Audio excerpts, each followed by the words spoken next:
Hello friends. Did you know that nearly 80% of those who watch my videos aren't subscribed?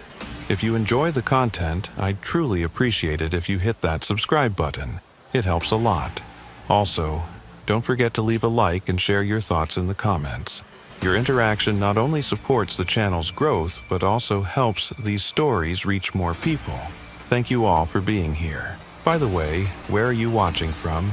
Let me know in the comments.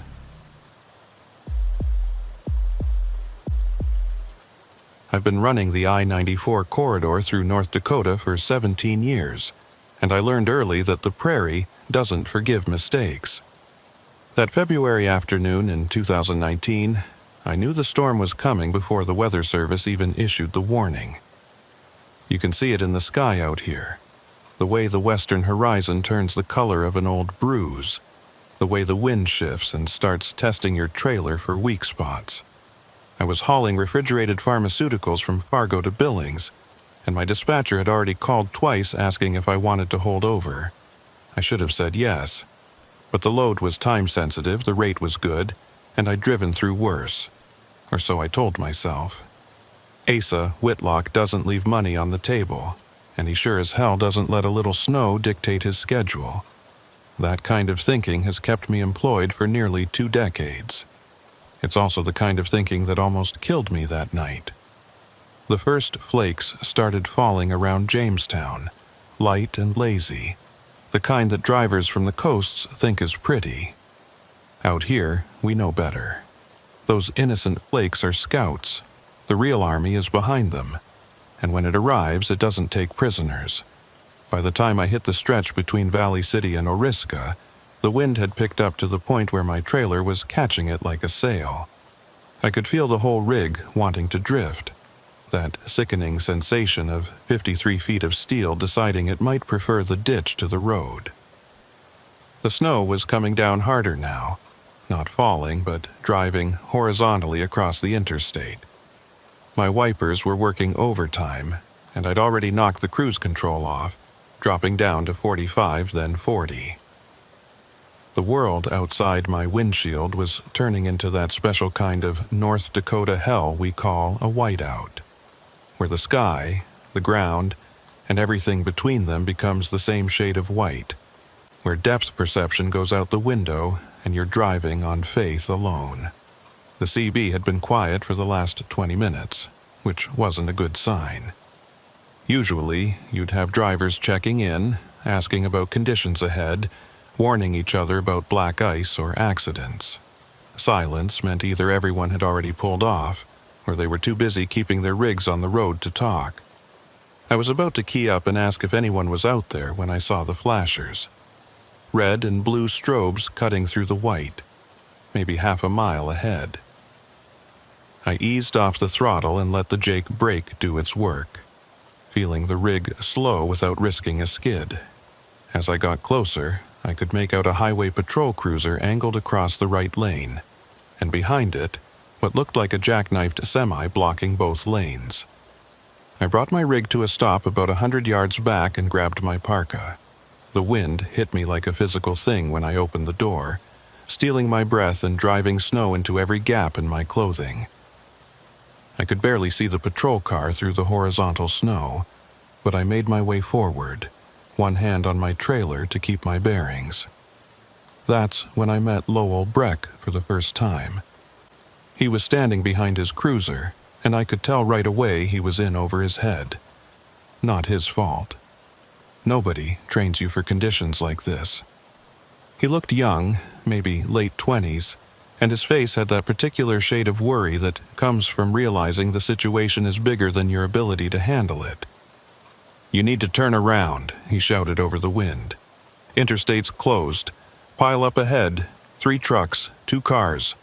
1 fatality already." I looked past him at the jackknifed rig.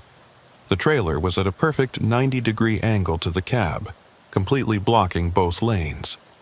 "Can't turn around," I shouted back. "Shoulder's too soft and I've got 53 feet of trailer. I'll end up stuck or worse." He knew I was right. You could see it in his eyes. "Tow truck's coming," he said, but he didn't sound convinced. How long? Dispatch said 45 minutes. That was 30 minutes ago. We stood there in the howling wind, both of us knowing that 45 minutes in a blizzard might as well be forever. The visibility was down to maybe 20 feet now, and even Breck's cruiser was starting to look like a ghost. That's when we heard it, the deep rumble of a big diesel engine coming from the direction I'd just driven. We both turned, and through the white I could see headlights, high-mounted, the kind you see on a heavy wrecker. The tow truck had made better time than expected, or maybe dispatch had sent them earlier than Breck knew. Either way, I felt a small measure of relief. The wrecker pulled up behind my rig, and the driver climbed down. He was a big man, made bigger by layers of winter clothing, moving with the kind of deliberate care that comes from working in conditions that can kill you if you slip up. When he got close enough for me to see his face, I understood why he moved that way. He had to be 70 if he was a day, with a face that looked like it had been carved from the same bedrock as the prairie itself. "Obadiah Krantz," he said, extending a hand in a heavy work glove. "Heard you folks needed some help." Breck explained the situation. The jackknifed rig, the pile-up ahead, the closure. Krantz just nodded like he'd seen it all before. Probably had. "I'll get that trailer straightened out," he said. "But you two need to get people back. Way back. If that kingpin's damaged or the fifth wheel's compromised, this whole thing could shift when I put tension on it." It was sound advice, and Breck immediately headed back to his cruiser to radio for any other emergency vehicles to hold their distance. I stayed with Krantz as he walked up to assess the jackknifed truck. That's when things started feeling wrong. The truck itself looked abandoned. No lights, no sign of the driver. The cab door was open, swinging slightly in the wind, and snow had already started to pile up on the driver's seat. "Driver must have walked forward to check on the pile-up," I said, but Krantz didn't respond. He was looking at something on the ground, and when I followed his gaze, I saw it too. Dark spots in the snow, leading away from the cab toward the shoulder. Not footprints. The wind had already erased those. These were different, larger, irregular, and they were red. "Blood," Krantz said, his voice flat. "Fresh enough that the snow hasn't covered it yet." We followed the trail with our eyes, watching it disappear into the whiteout on the shoulder side. Breck had come back by then, and when we showed him, his face went even paler than the cold had already made it. "Could be from the accident," he said, but he didn't sound like he believed it. "Could be," Krantz agreed. "But this truck jackknifed clean. No impact damage I can see. And that blood trail's leading away, not toward the pile-up." The three of us stood there, and I could feel the situation changing, transforming from a simple road closure into something else, something worse. Breck got on his radio calling for medical and requesting backup, but the response wasn't good. The storm had spawned multiple accidents across 3 counties, and resources were stretched beyond thin. We were on our own. "I need to check the pile-up," Breck said. "See if anyone's hurt up there, if anyone's seen this driver." He looked at me. "You stay here with your rig. Don't let anyone else come up." Then he looked at Krantz. "You think you can get this trailer moved?" Krantz studied the jackknifed rig for a long moment. "I can move it," he said. "Question is whether I should. If that driver's hurt and wandered off, we might need this as a landmark. In this whiteout, it's the only thing visible from both directions." He had a point, but Breck shook his head. "We've got 24 vehicles backed up and more coming.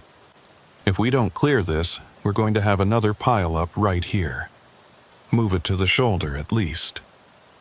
Krantz nodded slowly and headed back to his wrecker. I watched Breck disappear into the white, heading toward the pile-up he'd mentioned. The storm was getting worse, if that was even possible. The wind was hitting sustained speeds that made standing upright a challenge, and the temperature was dropping fast. I could feel it even through my layers, that bone-deep cold that the prairie is famous for, the kind that finds every gap, every weakness. I made my way back to my rig and climbed into the cab, grateful for the residual warmth. Through my mirror, I could see Krantz working, his wrecker's yellow strobes creating weird shadows in the blowing snow. That's when I noticed my CB was crackling. Not with voices, with something else, a rhythmic pattern, almost like Morse code, but irregular. I turned up the volume and listened. Click, pause, click, click, pause, click. It went on for maybe 30 seconds, then stopped. Then started again, different pattern this time. I grabbed the mic. Anyone transmitting on channel 19, identify yourself. Nothing, just the clicking. Then, breaking through, a voice. Low, distorted, barely audible. Help, can't find, so cold. It cut out. I keyed up again. This is the rig at the closure. Identify your location. Are you the driver from the jackknifed truck? More clicking. Then silence. I climbed back down and made my way to where Krantz was hooking up to the jackknifed trailer. The blood trail was still visible, darker now against the fresh snow, leading off into nothingness. You hear that CB transmission? I asked. He shook his head. Radio's been dead since I got here. Storm's probably playing hell with everything. But I'd heard it, crystal clear, despite the storm. Someone's out there, I said. The driver, maybe. They're calling for help. Krantz stopped what he was doing and looked at me. Really looked at me with an expression I couldn't quite read. You sure about what you heard? Positive. He was quiet for a moment, then nodded toward the blood trail. You want to follow that? Be my guest. But I'm telling you right now, in this storm, once you lose sight of these lights, you're done. You won't find your way back. The wind'll turn you around, the cold'll slow you down, and the white'll swallow you whole. He wasn't trying to scare me. He was just stating facts, the way you might tell someone that fire burns or water's wet. What about Breck? I asked. He's been gone a while. 10 minutes in a whiteout feels like an hour, Krantz said. He'll be back, or he won't. The casual way he said it chilled me more than the wind. I made a decision. I'm going to try the CB again. If I can get a response, maybe I can talk them back here. Krantz shrugged and returned to his work. I climbed back into my cab and grabbed the mic.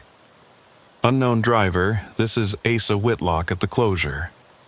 If you can hear me, key your mic twice. I waited, nothing, then 2 distinct clicks. My heart jumped. Okay, good. I need you to head toward the flashing lights. Red and blue from the patrol car, yellow from the wrecker. Can you see any lights? A long pause. Then that voice again, clearer this time but wrong somehow. The cadence was off, the words spaced too far apart. Lights, yes, but they're moving. Circling. They're not moving, I said. The snow's playing tricks, the lights are stationary. Walk toward them. Can't, too cold, legs won't. The voice faded. I tried again. How far out do you think you are? Are you on the shoulder, in the median? No response. Just that clicking again. And then something else. A sound like wind, but underneath it, something that might have been breathing. Heavy, labored. I was about to try again when my door jerked open. I nearly jumped out of my skin, but it was just Breck, covered in snow, looking haggard. Pile-up's bad, he said, climbing up into the passenger seat. 2 fatalities now. 3 people transported before the ambulance got stuck. Everyone else is sheltering in vehicles. No one's seen our missing driver.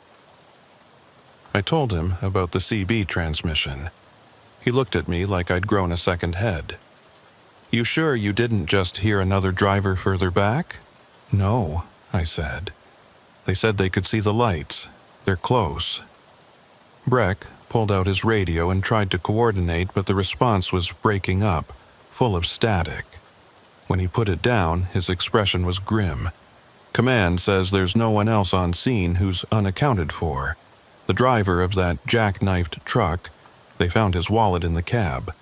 Name was Marcus Freeling. They're running it now, but..." He trailed off, looking uncomfortable. "But what?" "Dispatch says a Marcus Freeling was reported missing 3 weeks ago, down in Iowa. Truck was found abandoned on a county road." The temperature in the cab seemed to drop 20 degrees. "That's impossible," I said. "This truck jackknifed tonight. We saw it happen. Well, we saw the result." Breck nodded, but he looked sick. "I know. I'm just telling you what they said. Could be a coincidence. Common name, maybe." But his voice said he didn't believe that any more than I did. We sat there in silence, listening to the wind howl. Then the CB crackled again. This time, Breck heard it too. "So cold. Can't feel." "That's him," I said. Breck grabbed the mic before I could. "This is Highway Patrol. State your location. Are you injured?" The response was immediate. "Yes. Hurt. Need help. Please." But the voice was different, higher, almost like it was trying to match Breck's cadence. "Something's wrong," I said. Breck shot me a look, but he must have felt it too because he put the mic down. We watched through the windshield as Krantz continued working on the jackknifed trailer. The blood trail was still there, darker against the white. And as I watched, I realized something that made my skin crawl. It wasn't being covered by fresh snow. Everything else was. The road, the vehicles, every surface, but that blood trail remained visible, as if the snow was falling around it, but not on it. "Breck," I said quietly, "look at the blood." He saw it too. I watched his hand move to his service weapon, unbuttoning the holster. "Stay in the cab," he said, opening the door. "I'm going to check something." He dropped down into the storm, and I watched him approach the blood trail. He crouched down, examining it, then stood up quickly and backed away. He said something, but the wind took his words. Then he was moving quickly back to the cruiser, and I saw him pop the trunk. When he came back into view, he was carrying a flare. He struck it, the red light blazing even in the whiteout, and threw it onto the blood trail. For a second, nothing happened. Then the snow around the flare began to move. Not melting, moving, crawling away from the heat in patterns that weren't random, that suggested intention. Breck stumbled backward, and I saw his mouth moving, probably calling it in on his radio. That's when the clicking on the CB started again, but this time it was faster, more urgent. And underneath it, I could hear that breathing again, close now, like it was right outside my door. I turned to look at the passenger window and saw a hand pressed against the glass. Palm flat, fingers spread. But the hand was wrong. The skin was gray, the fingers too long. And when I looked closer, I could see that what I'd taken for skin was actually something else. Something that looked like it was made of compacted snow and ice, and something darker. Something organic. The hand slid down the glass, leaving a smear that wasn't quite blood and wasn't quite water. I did the only thing I could think of. I fired up the engine, threw it in gear, and started backing up. The hand vanished. Through my mirror, I could see Breck running toward his cruiser and Krantz abandoning the wrecker to do the same. I kept backing up until I was a good 100 yards from the jackknifed truck, then stopped. My hands were shaking on the wheel. The CB crackled one more time. "Why? Did you leave?" The voice was petulant now, almost childlike. "We were just getting acquainted." Then it laughed. It was the worst sound I've ever heard, like wind whistling through a cracked window mixed with something wet and organic. Breck's cruiser pulled up beside me, and he rolled down his window. "Follow me," he shouted. "We're getting out of here. They can close the whole damn interstate for all I care." I didn't argue. Krantz's wrecker fell in behind us and we started driving. Not toward the pile-up. Breck was leading us onto the shoulder, then through a gap in the median, heading back west. It was dangerous, possibly suicidal in these conditions, but staying felt worse.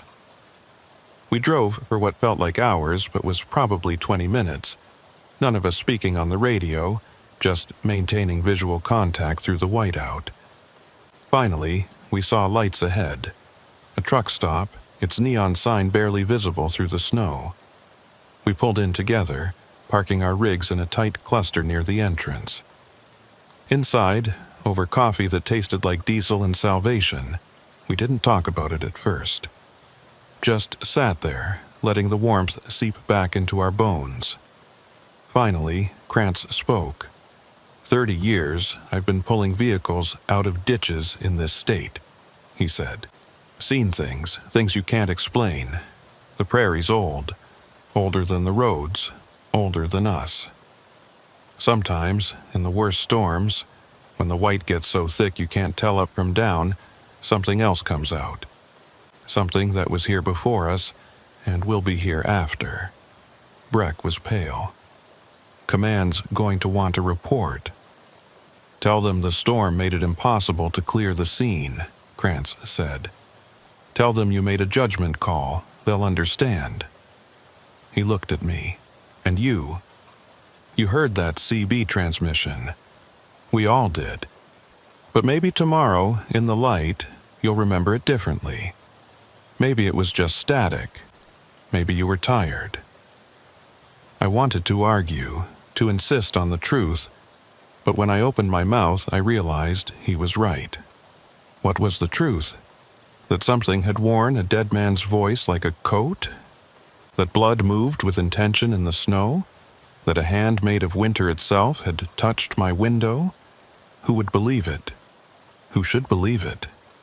Yeah, I said finally. Maybe it was just static. We stayed at that truck stop until morning. When the sun came up and the storm had passed, the interstate was cleared by crews who found nothing unusual at the closure site. No jackknifed truck, no blood trail. The only evidence anything had happened was the pile-up, which was explained easily enough by the conditions. But I know what I saw, what we all saw. I still run the I-94 corridor, still haul loads through North Dakota in winter. But I don't stop anymore when I see abandoned vehicles in a storm. I don't answer CB calls from voices I don't recognize. And when the snow starts falling so thick that the world turns white, I find a truck stop, park it in, and wait for morning. Because Krantz was right. The prairie's old, and in the worst storms, something else comes out. Something that knows the sound of your voice before you speak. Something that can make blood crawl through snow. Something that's patient and cold and always, always hungry. Last month I heard about a driver who disappeared on that same stretch during a blizzard. They found his truck idling on the shoulder, door open, no sign of him. The CB was on, transmitting nothing but clicking sounds and, underneath it, breathing.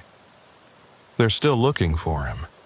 I hope they never find what he found instead.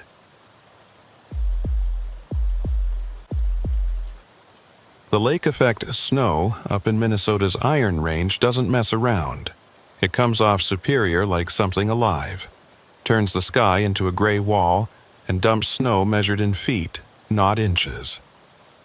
I learned that the hard way in January of 2017, running a load of mining equipment parts up to Eli. The forecast called for 6 to 8 inches. We got 36. I've driven through plenty of winter storms, but what happened that night taught me there are worse things than bad weather. Sometimes the weather just reveals what was already waiting. My name's Hiram Keating, and I've been hauling freight for 22 years. Started young, stayed at it, made a decent living. I'm not the kind of driver who looks for trouble or tells wild stories at the truck stop. I run my logs clean, keep my rig maintained, and mind my own business. But that night north of Virginia, Minnesota, minding my own business wasn't an option. The storm caught me between towns on a 2-lane county road because the main highway was already closed. My GPS and every trucker app I had said this route was still open. They were wrong. The snow started coming down heavier around 9 p.m., and by 10 p.m., I was down to 20 miles an hour with my 4-ways on. The road was disappearing under a white blanket, and I was navigating by feel as much as sight, following the ghostly outline of trees on either side. Then I saw the plow. It was pulled off on the shoulder, yellow strobes cutting through the snow, and a figure standing beside it waving a flashlight. I brought my rig to a crawl and stopped, leaving it in gear with my foot on the brake. The figure approached my driver's side, and I rolled down the window. "Road's closed ahead," the man shouted over the wind. He was built like a fire hydrant, short, solid, with a face weathered by decades of northern Minnesota winters. Snowdrifts completely blocking both lanes about 2 miles up. "I'm Torvald Hume, county plow foreman. You need to turn around." I looked in my mirrors. The road behind me was already filling in with fresh snow, and my tracks were disappearing in real time. "Can't turn this rig around here," I said. "Shoulder's too narrow, and I don't know what's under all this snow. Ditch could be 2 feet away or 6 inches. Torvald nodded like he'd expected that answer. "There's a pull-off about a 1/4 mile back. Old Forest Service access road. You can turn around there, or at least get off the main road until this passes." He pointed his flashlight back the way I'd come, but all I could see was white. I didn't see any pull-off. "It's there, easy to miss in this. Look for a gap in the tree line on your left. There'll be a gate, but it's not locked, just chain with a loop." He stepped back from my door. "Don't try to push through that drift. I've got a crew coming to clear it, but they're 2 hours out. Maybe more in this." I thanked him and started backing up, careful not to let my trailer drift. The wind was pushing hard from the northeast, the worst angle for a high-profile load. I crept backward, watching my mirrors, looking for that gap in the trees. And there it was, just like he said, a break in the solid wall of pine and birch. I could barely make out the gate in my headlights, just a wooden barrier with a chain hanging loose. I pulled forward enough to line up, then backed in, feeling my trailer tires leave pavement for gravel, then snow. When I was clear of the main road, I set my brakes and killed the engine. The silence after the engine died was profound.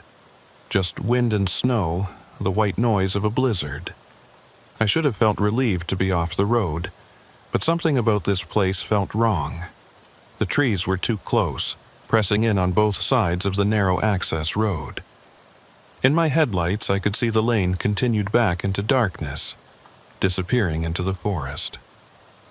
I grabbed my flashlight and climbed down to check my surroundings. The cold hit me like a hammer. Had to be 20 below before wind chill. The snow was already past my ankles, and more was coming down so thick I could barely see my own trailer. That's when I noticed the building. It was set back from the access road maybe 50 yards into the trees. Dark, barely visible except for its square shape against the forest. Some kind of maintenance shed or ranger station, probably abandoned. I was about to climb back in my cab when I saw the light. Just a flicker in one of the windows, there and gone so fast I almost thought I'd imagined it. I stood there in the snow, wind cutting through my layers, staring at that dark building. The light flickered again, longer this time, definitely coming from inside. My first thought was that someone else had taken shelter there. Maybe another stranded driver, or a hunter caught out in the storm. The decent thing would be to check, maybe share resources if they needed help. But something held me back. Some instinct that lives deeper than thought. I was still standing there debating when I heard the sound. A low, metallic scraping, rhythmic, coming from the direction of the building. It stopped, started again, stopped, like something being dragged across a concrete floor. I clicked on my flashlight and pointed it at the building. The beam barely penetrated the snowfall, but I could see the door was hanging open. I made a decision I'm still not sure was right.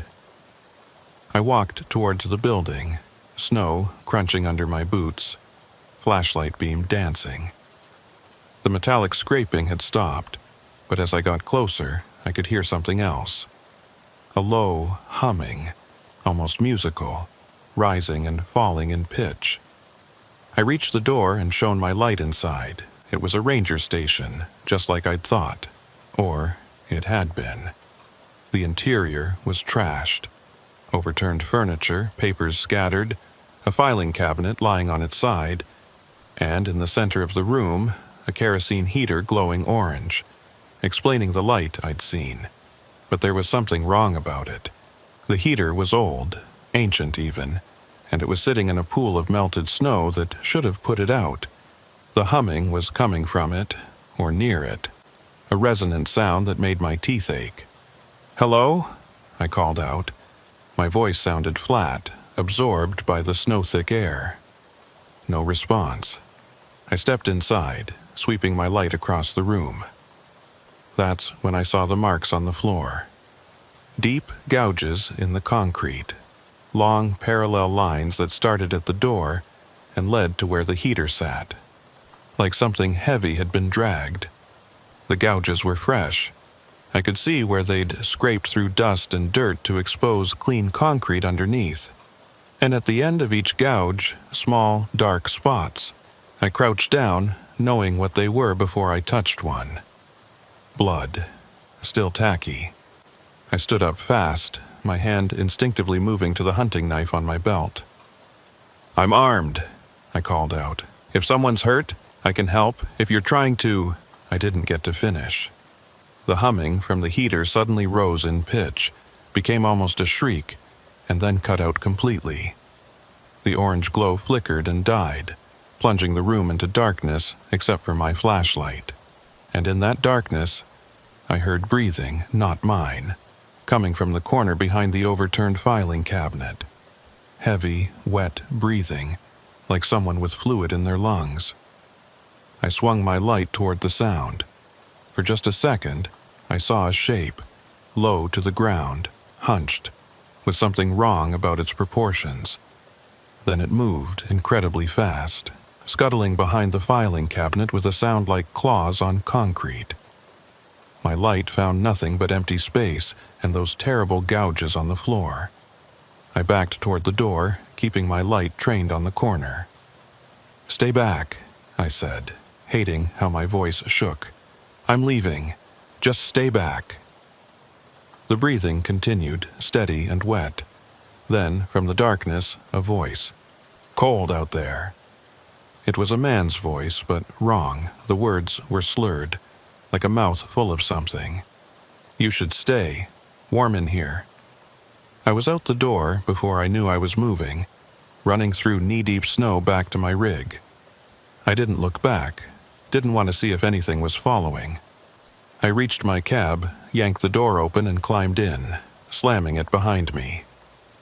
I fired up the engine immediately, not caring about warm-up time or proper procedure. I needed to move. But when I threw it in gear and hit the gas, I felt the wheels spin uselessly. I'd sunk too deep in the snow and my drive tires couldn't find purchase. I was stuck. I grabbed my CB and keyed the mic. "Anyone on 19, this is a stuck rig on County Road." I didn't even know what road I was on. "North of Virginia, Old Forest Service Access Road. I need a pole now." Static. I switched channels, tried again. Nothing. The storm was blocking everything. I was about to try my cell phone when I saw movement in my mirror. A figure coming from the direction of the ranger station walking with an odd, limping gait. As it got closer, I could make out more details. It was a man, or had been. He was wearing what looked like an old park ranger uniform, but it was torn and stained. His face, I couldn't look at his face for long. There was something wrong with it. Something that made my brain refuse to process what I was seeing. He reached my passenger door and stood there looking up at me. When he smiled, I saw why his voice had sounded wrong. His mouth was full of ice. Not just ice, but frozen blood, tissue. Things that should have been inside a body. When he spoke, it came out in a cloud of vapor so cold it frosted the window. "Stuck?" he asked. "I can help. Let me in. So cold out here." His hand reached for the door handle.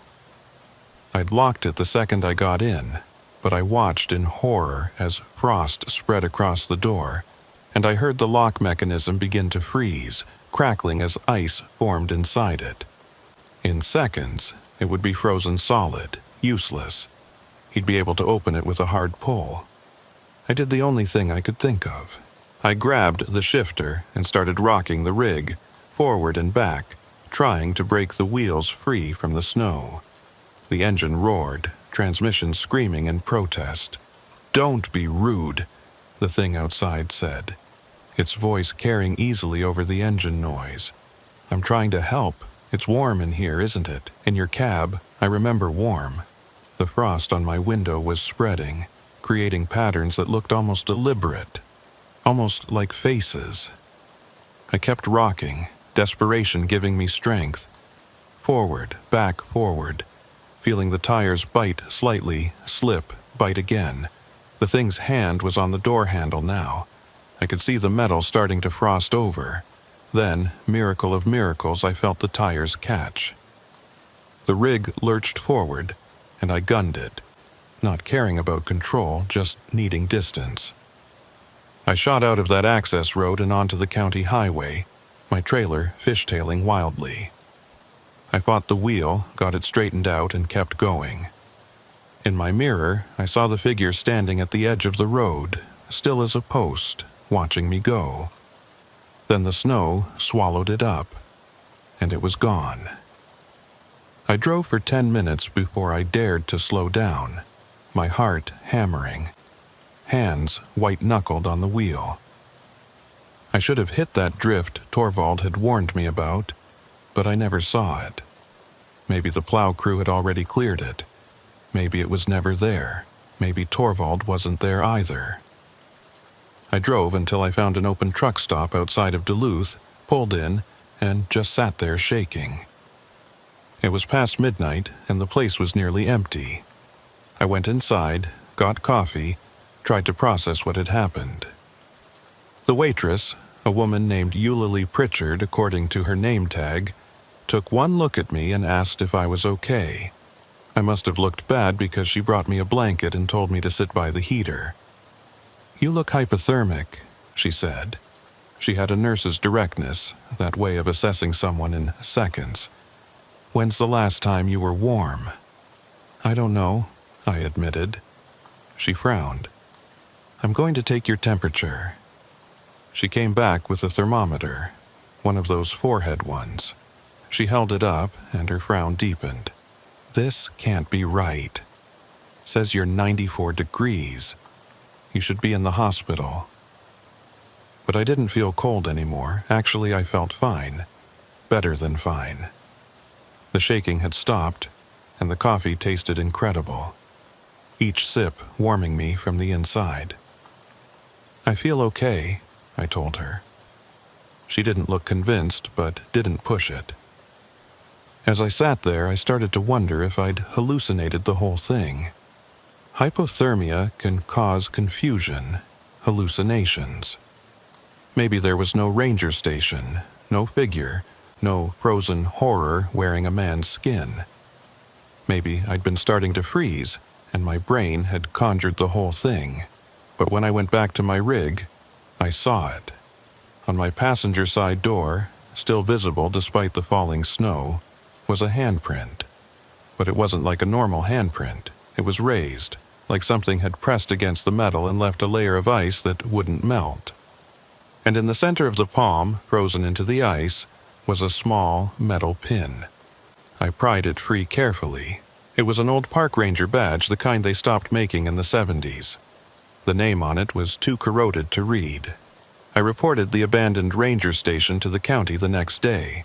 They told me there were no Forest Service access roads on the route I'd described, and certainly no ranger stations. The area I claimed to have been in was private timberland, had been for 50 years. No structures, no roads. I tried to tell them what I'd seen, but the words died in my throat. How do you explain something like that? How do you make someone believe that you met something wearing a dead man's skin, something that wanted to warm itself with your heat, your life? I still have the badge. I've looked into it, tried to find records. There was a ranger station in that area, but it burned down in 1973. The ranger on duty, a man named Olson, died in the fire. They said he was trapped inside, that the doors froze shut in the cold. They found him by the heater, or what was left of him. I don't run the Iron Range routes anymore. I turn down loads that go anywhere near Virginia, Ely, or any of those towns that sit in the shadow of Superior's lake effect snow. When other drivers talk about the weird things they've seen on winter roads, I don't join in. I just listen and nod and keep my experiences to myself. But sometimes, on the coldest nights, I feel it. A slight chill on my right side, like someone standing just outside my passenger door, waiting. And when I look, there's frost on the window that wasn't there a second ago. Patterns in the ice that might be random, or might be a face pressed against the glass from the outside, looking for a way in. I keep driving, I keep moving, because the one thing I learned that night is that some cold goes deeper than weather. Some cold gets inside you and never quite leaves. And if you stop moving, if you let yourself freeze even for a moment, that's when it catches up. That's when it finds a way in.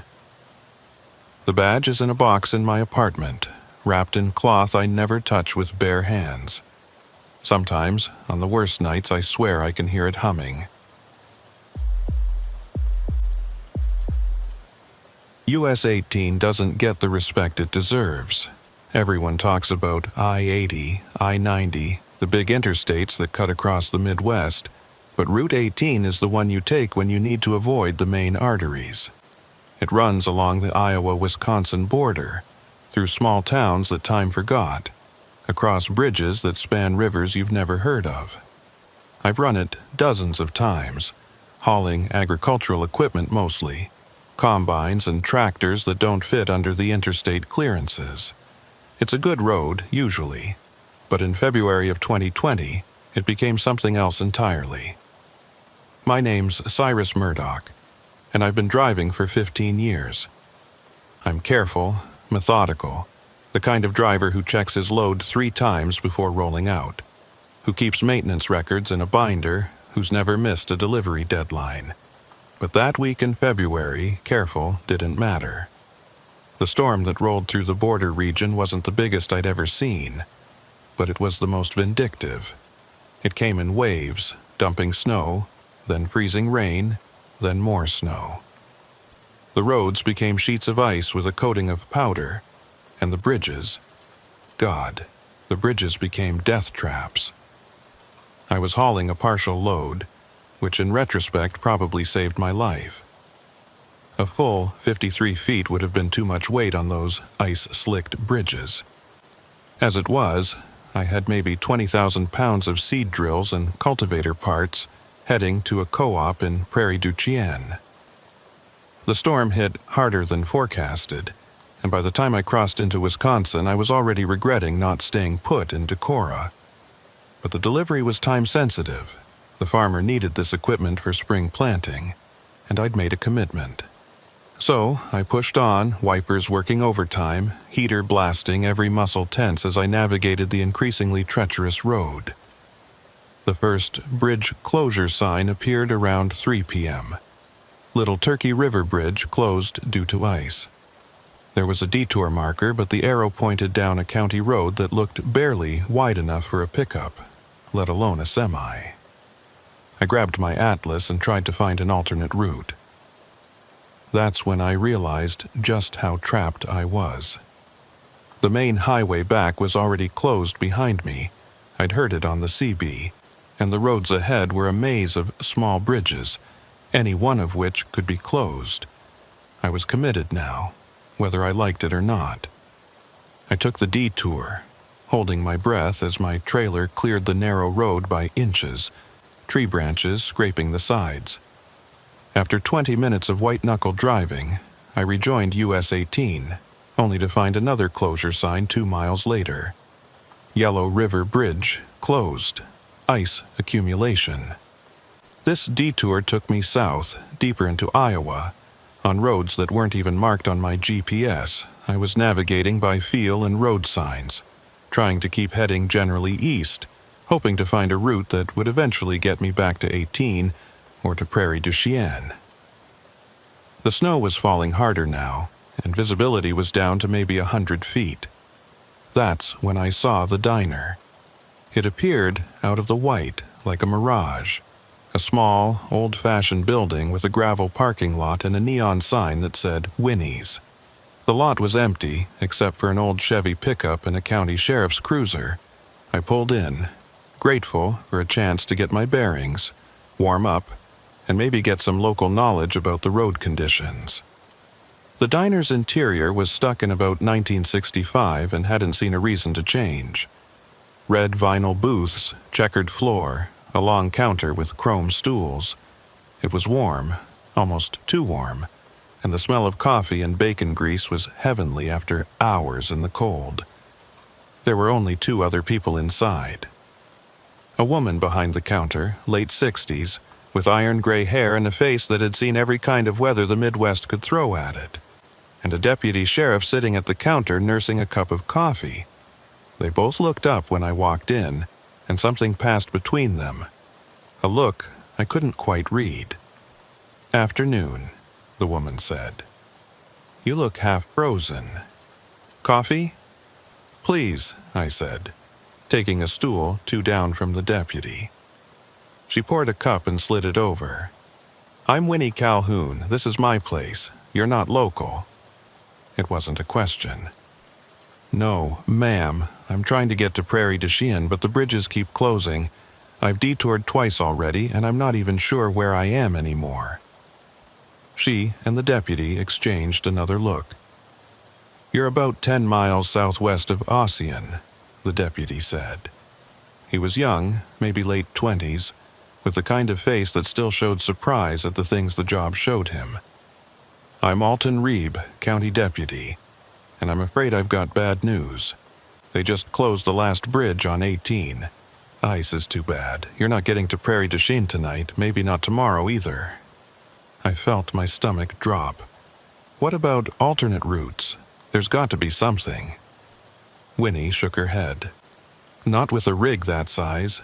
The county roads around here weren't built for semis. You'd get stuck or worse." She refilled my coffee without asking. "You're welcome to wait it out here. I've got food, coffee, and heat. Can't offer much else."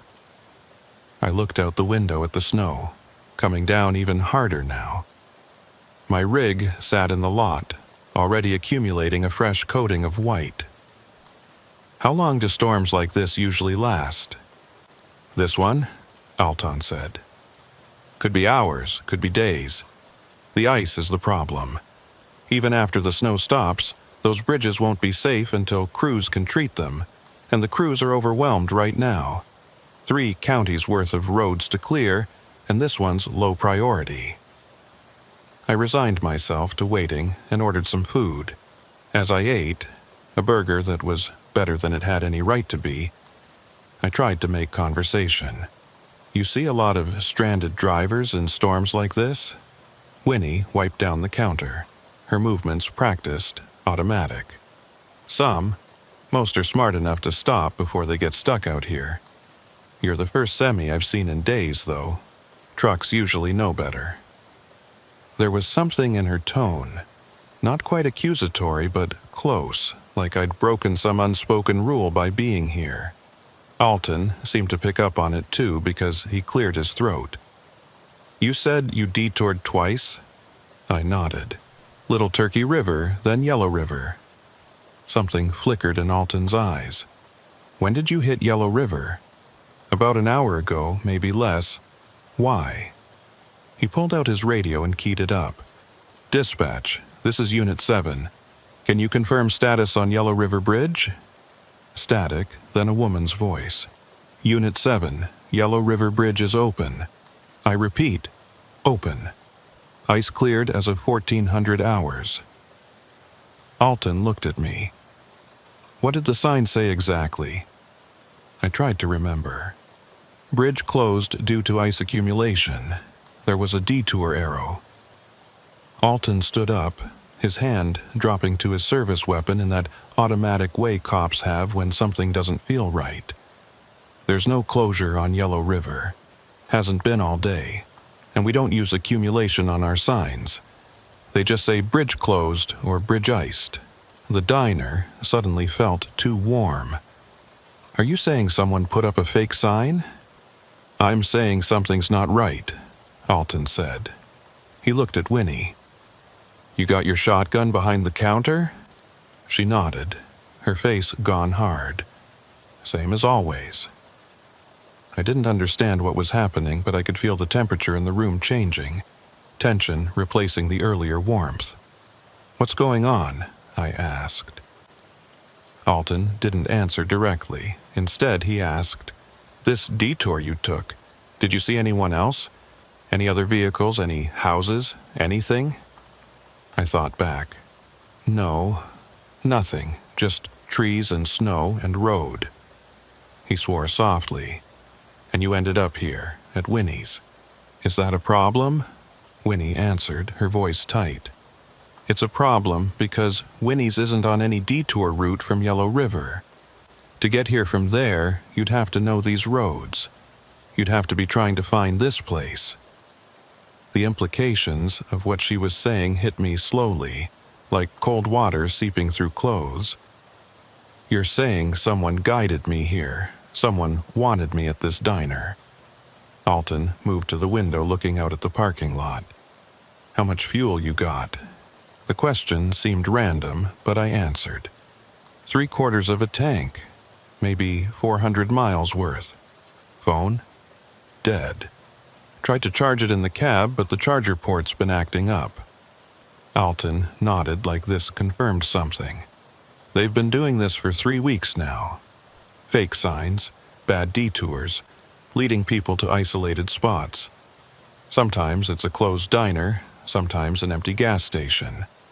One trucker ended up at an abandoned way station. The pattern's always the same. Driver gets turned around, ends up somewhere isolated, and then he trailed off. Then what? I asked, though I wasn't sure I wanted the answer. Winnie spoke up. Then they wait, they watch, and when you're vulnerable, low on fuel, phone dead, no idea where you are, they make their move. Who's they? The word had barely left my mouth when the lights went out. Not flickering, not a power failure, just instantly dark. The only light came from the gray snow glow through the windows. Alton drew his weapon, and I heard Winnie moving behind the counter. The unmistakable sound of a shotgun being racked. Stay low, Alton whispered, away from the windows.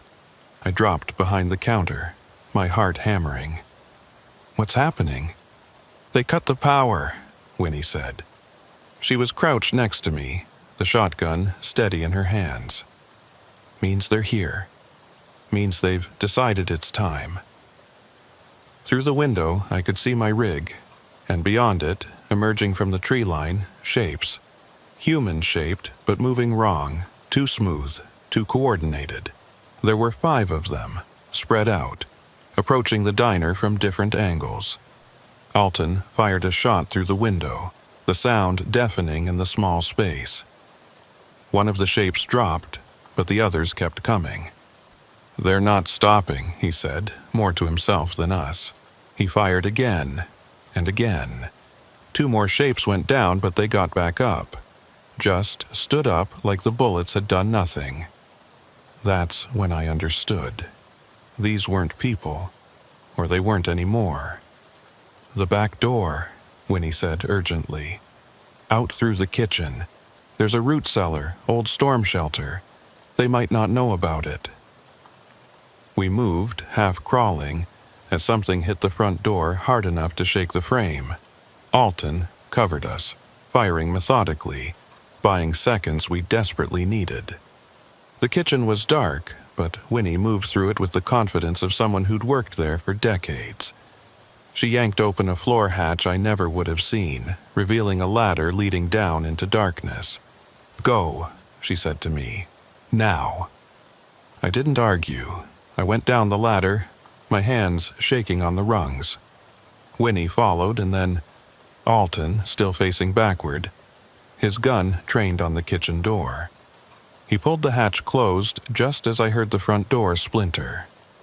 The cellar was small, maybe 8 by 10, with shelves of canned goods and a smell of earth and old vegetables.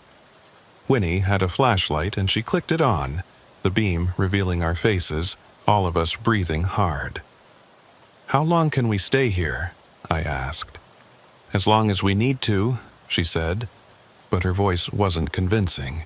We could hear movement above us, footsteps crossing the diner floor, methodical, searching. Then they stopped, right above us. We held our breath, and I swear I could hear breathing through the floorboards. Not human breathing. Too steady, too synchronized, like multiple sets of lungs moving as one. Then a voice. It came from everywhere and nowhere seemed to seep through the walls. "We know you're here." It was a man's voice, pleasant, conversational. "Come out, we just want to help. It's cold out there. You need somewhere safe." Alton raised his gun toward the hatch, and Winnie put a hand on his arm, shaking her head. The voice continued. "We've been watching you, Cyrus, watched you ignore the warnings, watched you take the detours. You came to us so willingly." It knew my name. "How many others?" I whispered. "How many other drivers?" Winnie's face was grim in the flashlight beam. "We're not sure. At least a dozen in the last month. Some got away. Some—" She didn't finish, didn't need to. The footsteps started again, moving away from our position toward the back of the building. We heard doors opening, the crash of furniture being overturned. They were searching, thorough and patient. Alton checked his magazine. "I've got 6 rounds left," he whispered. "Winnie?" 4 shells. They looked at me, and I realized they were calculating odds, figuring out how to make a last stand count. "There's got to be another way," I said. "A way out of this cellar, something." Winnie thought for a moment. "There's an old coal chute. Hasn't been used in 40 years. Opens to the outside, but it's small." "How small?" "You might fit. Me, maybe. Alton's too broad in the shoulders." Alton didn't argue, just nodded. "Where does it come out?" "Side of the building, faces the woods. If you can get to it without them seeing, you might make the tree line." I looked at him. "I'm not leaving you here." "You're not leaving me. You're going for help. You get to your rig, you drive until you get the cell signal, you call this in with everything you've got. State police, feds, I don't care. You tell them what's happening here." The footsteps above us stopped again. Silence, heavy and expectant.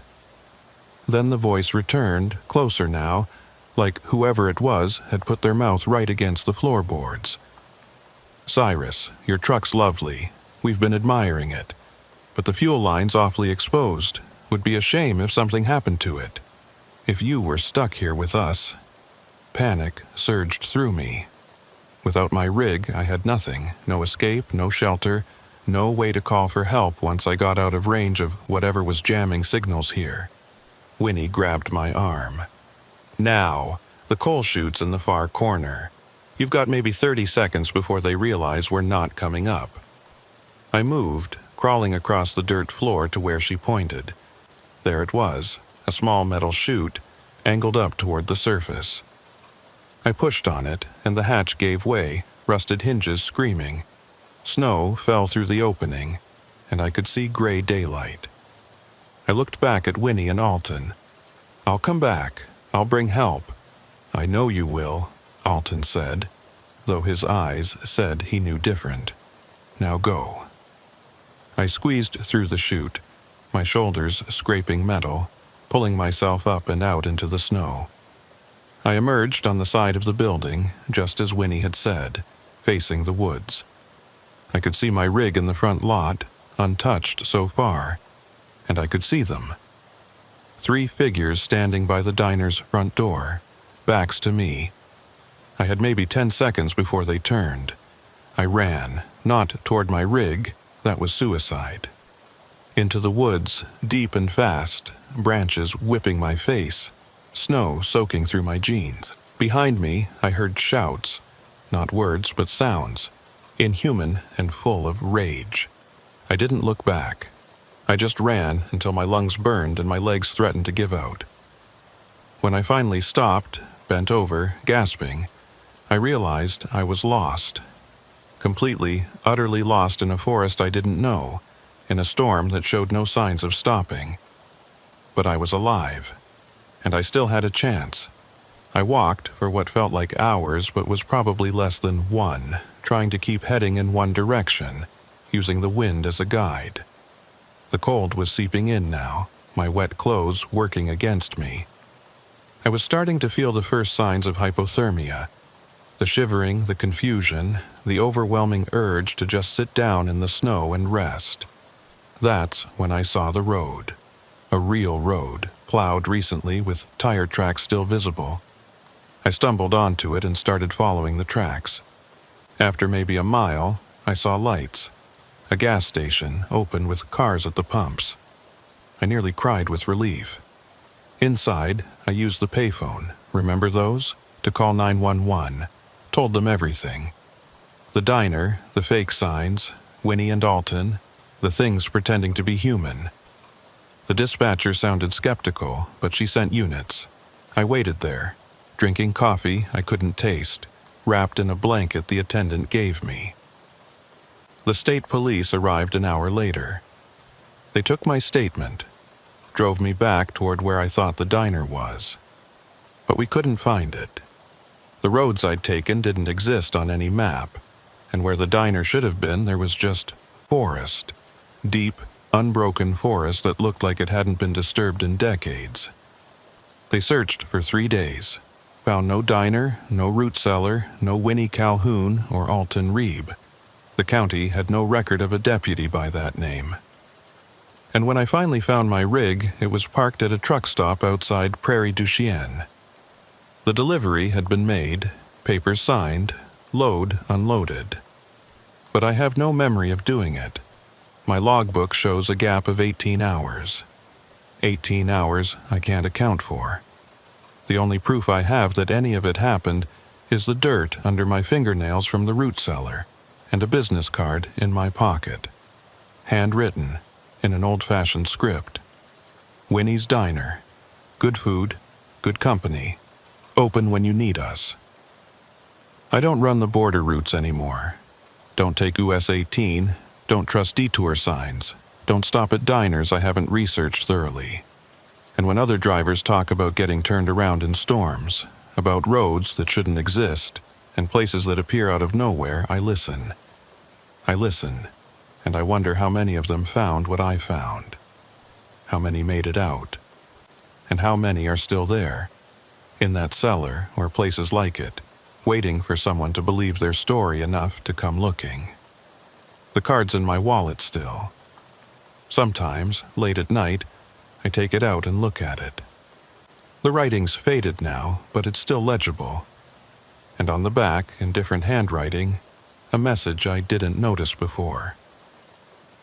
You were lucky, Cyrus. Most don't leave. But we'll see you again. The roads always loop back. I hope to God that's not true, but I check my mirrors more than I used to.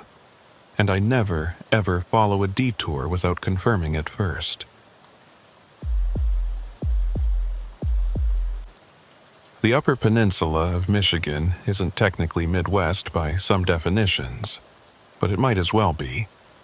It's got the same brutal winters, the same endless stretches of nothing, the same way of making you feel small and insignificant against forces you can't control. I've been running loads up there for 9 years, mostly lumber and paper products out of the mills.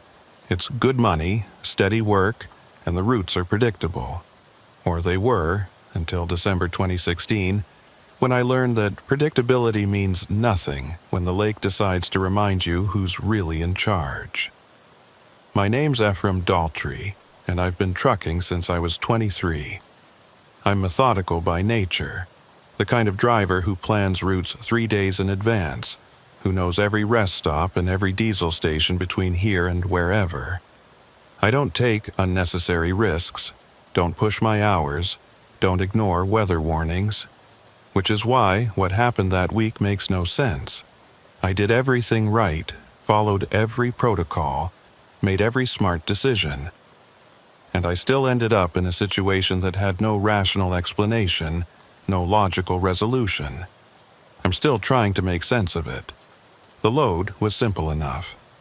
40,000 pounds of finished lumber heading from a mill outside of Marquette to a distribution center in Green Bay. The route would take me south along US 41, then west across the Mackinac Bridge, then down through Wisconsin. Total trip time, maybe 8 hours if the roads were good. The forecast was concerning, but not alarming. Lake effect snow warnings, which is standard for December in the UP. The snow comes off Lake Superior in bands, can dump 3 feet in specific locations while areas 10 miles away stay dry. You learn to read the radar, learn to time your runs between the bands. I'd done it 100 times. I left Marquette around noon, and the first couple hours were fine. Light snow, roads were clear enough, traffic was moving. I was making good time, ahead of schedule even. Around 3 p.m., I stopped at a small station outside of Negaunee to fuel up and grab coffee. The attendant, a woman named Mavis Ellery, was manning the counter alone. She looked to be in her 70s, the kind of person who'd probably been working there since the place opened, who knew every regular customer by name and every road condition by instinct. When I came in to pay, she was listening to a weather radio, and her face was creased with worry. "You heading south?" she asked. I nodded. "Planning to make the bridge before dark." She shook her head. "I'd hold up if I were you. That lake effect band is intensifying. They're talking about closing US 41 from here to Lens. Could be shut down for 12 hours or more." I pulled up the weather radar on my phone. She was right. A massive band of snow was forming right over Lake Superior, and it was tracking east. If I left now, I might stay ahead of it. If I waited, I'd be stuck for half a day. "I appreciate the warning," I said, "but I think I can beat it." Mavis gave me a long look, the kind that said she'd seen this before, seen drivers make this exact calculation, and knew how it usually turned out. "Your choice," she said. "But if you get stuck, call for help early. Don't wait until it's too late." I should have listened to her. Should have trusted that instinct, that local knowledge that comes from living in a place for decades. But I was thinking about the delivery deadline, about keeping my on-time record perfect, about not wanting to lose a day sitting in a truck stop.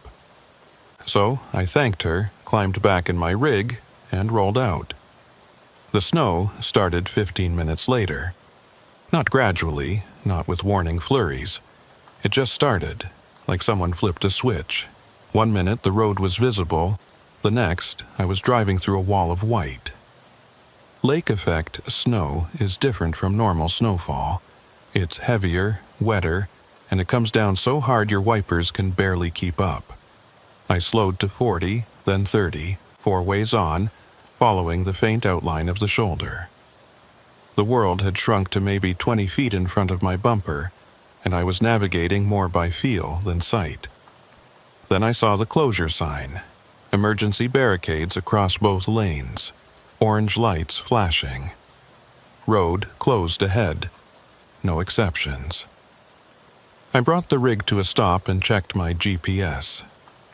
According to the map, I was still 30 miles from Léans, which meant they'd extended the closure further than originally announced.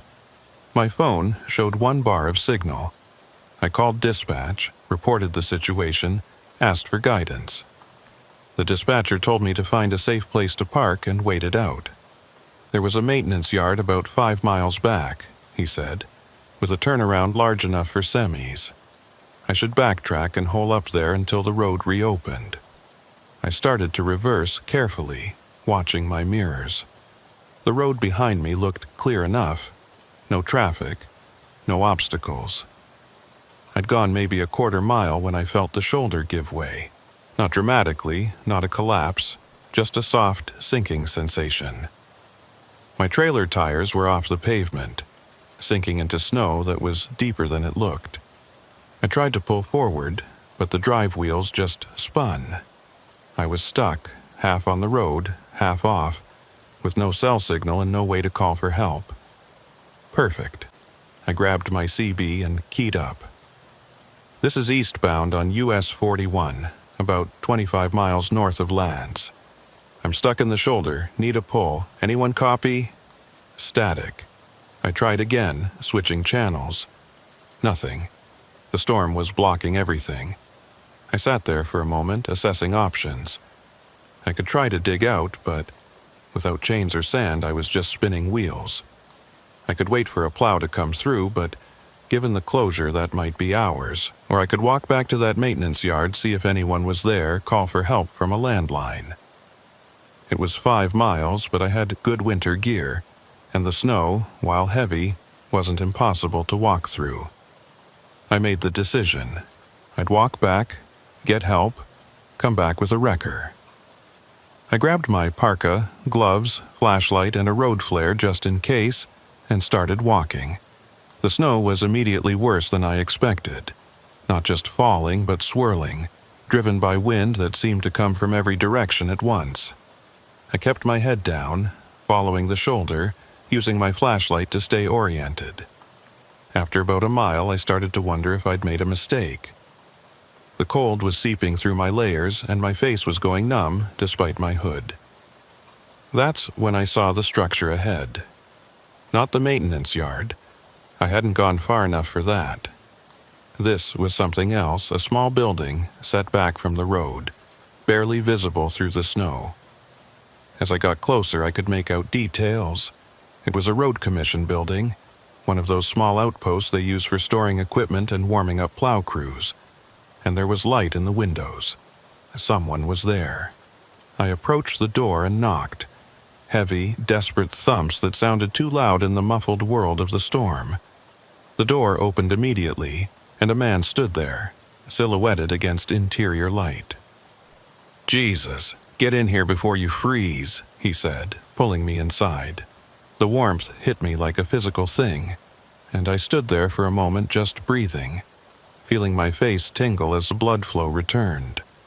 The man closed the door and looked me over. He was maybe 60, with a face that was all hard angles and weathered skin, wearing a road commission jacket with a name tag that said Garnett Pike. "You're the trucker," he said. It wasn't a question. "They called about you 20 minutes ago. Said you were stuck up the road." I blinked. "I don't understand. I couldn't get through on my CB. How did they—" "Plow driver saw you," Pike said. "Radioed it in. We've got a wrecker on the way, but it's going to be a couple of hours. Storm's got everything backed up." He gestured to a bench along the wall. "Sit, warm up. You walked how far?" "Maybe a mile. I was trying to get back to the maintenance yard." Pike shook his head. "Maintenance yard's closed. Has been since October. Budget cuts. This is the only manned station for 15 miles. That didn't make sense. My dispatcher had specifically mentioned the maintenance yard, said it was 5 miles back. But maybe he'd been wrong, working off old information. It happened. I sat down and took off my gloves, flexing my fingers to get circulation back. The building was small, maybe 20 by 20, with a concrete floor, metal shelves full of equipment, a space heater in the corner, and a desk with a CB radio. Pike poured coffee from a thermos and handed me a cup. "Drink. You look half frozen." I took it gratefully, let the warmth seep into my hands. "I appreciate this. I thought I was going to have to walk the whole way." Pike sat at the desk, watching me with an expression I couldn't quite read. "You're lucky. Most people who get stuck out there in conditions like this don't get found until spring. If ever." There was something off in the way he said it. Not threatening exactly, but matter-of-fact in a way that made me uncomfortable. "How long have you worked for the road commission?" I asked, trying to make conversation. "Long time," Pike said. "Since before you were born, probably. I've seen a lot of storms, a lot of drivers who didn't respect the lake. The lake doesn't forgive mistakes." I nodded, sipping my coffee. It tasted strange, slightly bitter, but I chalked that up to being cheap commission coffee. I usually respect it. Just thought I could beat the band this time. Pike smiled, but it didn't reach his eyes. "Nobody beats the lake. The lake always wins." We sat in silence for a while, listening to the wind howl outside. I was starting to feel drowsy, the warmth and exhaustion catching up with me. My eyes kept wanting to close, and I had to force them open. "You should rest," Pike said. "Wrecker's going to be at least 2 hours. No point staying awake." I wanted to resist, but the drowsiness was overwhelming. I stretched out on the bench, using my folded parka as a pillow. The last thing I remember before sleep took me was Pike sitting at the desk, still watching me, and the strange thought that the radio on his desk wasn't making any sound. No static, no voices, just silence. When I woke up, something was wrong. The light was different, grayer, and the temperature had dropped significantly. I was shivering despite my layers. I sat up, confused, and looked around. Pike was gone. The space heater was off. And when I checked my watch, I saw that it was 6 a.m. I'd been asleep for over 14 hours. That wasn't possible. I couldn't have slept that long, not in these conditions, not sitting up on a hard bench. But my watch didn't lie, and the light coming through the windows was definitely dawn light, not afternoon. I stood up, my body stiff and aching, and called out, "Pike? Mr. Pike?" No response. The building was empty except for me. I walked to the door and tried to open it. Locked. Not just locked, frozen shut, ice sealing the jamb. I shoved hard, throwing my shoulder against it, and it gave way with a crack. Cold air rushed in, and I stepped outside into a world transformed. The snow had stopped, and in its place was an eerie stillness. My rig was visible up the road, still stuck where I'd left it, but it was now completely buried under a drift that rose halfway up the cab. And the road was pristine, untouched by any plow, any traffic, any footprints except mine leading away from the building. I looked back at the building I'd sheltered in. In the morning light, I could see what I'd missed in the storm. The windows were boarded up, or had been. The boards had fallen away in places, revealing broken glass beneath. The door hung crooked on rusted hinges, and the sign, half obscured by snow, read, "Closed for demolition." "Do not enter." I felt my stomach drop. I pulled out my phone, no signal, still, but I had battery, and I opened the Notes app and started recording what I could remember. The date and time I'd entered, the conversation with Pike, the coffee, everything. Because I was starting to understand that something was very, very wrong, and I needed to document it while the memories were fresh.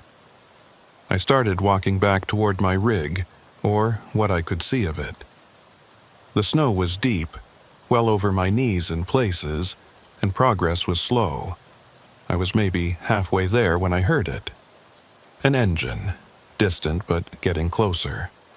I turned and saw a snowplow coming up the road, its blade pushing a wall of white ahead of it. I waved my arms, and it slowed to a stop.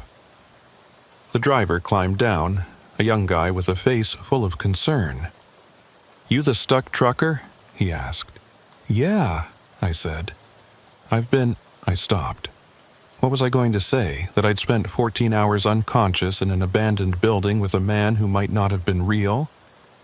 "I've been trying to dig out," I finished lamely. The driver shook his head. "Lucky we found you. This stretch of road's been closed since yesterday afternoon. We're just now getting to clearing it. You've been out here all night?" "Yeah," I said, because what else could I say? He radioed for a wrecker and offered me a ride to the nearest open station. I accepted, climbing into the warm cab of the plow gratefully. As we passed the building I'd sheltered in, I looked at it closely. In the daylight, it was clearly abandoned, clearly had been for years. The roof was partially collapsed, the interior visible through gaps in the walls. Nobody could have been working in there. Nobody could have survived a night in there without freezing. The driver noticed me looking. "That old place. Been closed for 5-6 years now. They were supposed to tear it down, but you know how it is. Budget's always tight. Anyone ever work there? A man named Garnet Pike?" The driver frowned. "Pike? That name sounds familiar. Hold on." He grabbed his radio and called in. After a brief exchange, he turned back to me. "My supervisor says Garnet Pike was a road commissioner back in the day. Died in the 90s, I think. Got caught in a lake-effect storm while checking on a closure. They found him frozen in his truck about 2 miles from here. The implications settled over me like the snow. I'd spent the night in an abandoned building, talking to a dead man, drinking coffee that couldn't have existed. And yet I'd survived. I should have frozen, should have died of exposure or hypothermia in that unheated building. But I hadn't. I'd woken up cold but alive, functional enough to walk.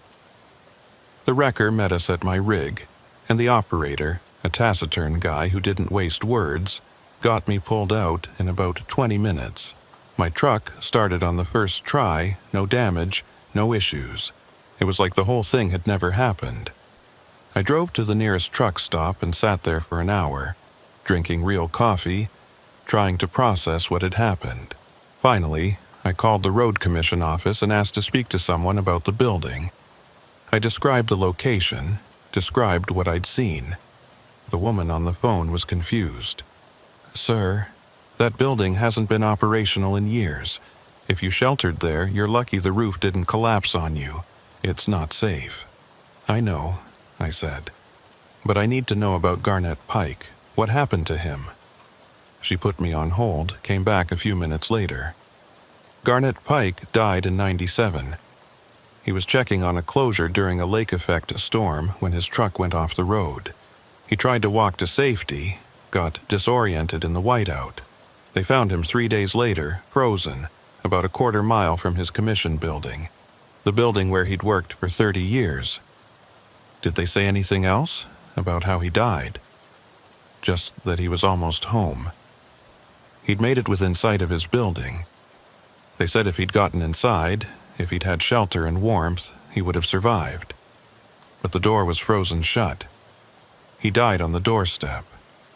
I thanked her and hung up. I sat there for a long time, staring out at the snow-covered lot. I thought about Pike, dying in sight of safety, freezing because he couldn't get that door open. I thought about how he'd opened the door for me, pulled me inside, given me warmth and coffee and a place to rest. How he'd told me the lake doesn't forgive mistakes. How he'd watched over me through the night in a building that should have been as cold as a tomb. I'd been saved by a ghost, by a man who'd died trying to reach the safety he'd given me. It's been years since that night, and I still run loads to the UP. Still drive US 41, still pass that abandoned building. Sometimes I slow down when I pass it, looking for signs of life, looking for lights in those boarded windows. I never see anything, it's just a derelict building, waiting for demolition that never comes. But I think about Pike sometimes, about why he helped me, why he appeared when I needed him. Maybe he's still trying to reach that door, still trying to get inside where it's warm. Maybe helping stranded drivers is his way of finishing that journey, of saving others from the fate he suffered. Or maybe I'm just trying to rationalize an experience that has no rational explanation. Either way, I don't stop at abandoned buildings anymore. Don't trust shelters that appear too conveniently in the middle of nowhere. But I also don't ignore the stories other drivers tell about strange encounters on winter roads, about people who appear out of nowhere to offer help and then vanish without explanation. Because I know now that the line between the living and the dead gets thin in the worst storms. And sometimes the dead are more helpful than the living. Last winter, I heard about a driver who got stranded on the same stretch of US 41. His story was almost identical to mine. An abandoned building, a man in a road commission jacket, coffee and warmth, and a night of sleep that shouldn't have been possible. The driver told the story at a truck stop, and most people laughed it off. But I didn't. I caught his eye across the dining area, and we shared a nod of understanding. We knew what we'd seen, what we'd experienced, and we knew better than to question it too closely. Because sometimes in the frozen heart of a Michigan winter, when the lake effect snow is coming down so hard you can't see your own hood, the dead still walk their old routes, still check on closures, still offer shelter to the stranded and lost. And if you're lucky enough to encounter them, if you're smart enough to accept their help without asking too many questions, they might just save your life, just like Garnett Pike saved mine. The Sandhills region of Nebraska is a lonely place, even in good weather. 20,000 square miles of rolling, grass-covered dunes, more cattle than people, and roads that stretch to the horizon without a curve. In winter, it becomes something else, a vast, white emptiness where the wind doesn't just blow, it hunts. It searches out every weakness, every gap in your defenses, every moment of doubt. I learned that in March of 2018, when what should have been a routine run turned into the worst night of my life. My name's Judah Merriweather, and I've been hauling cattle for 12 years. It's honest work, hard work, and it takes you to places most people never see.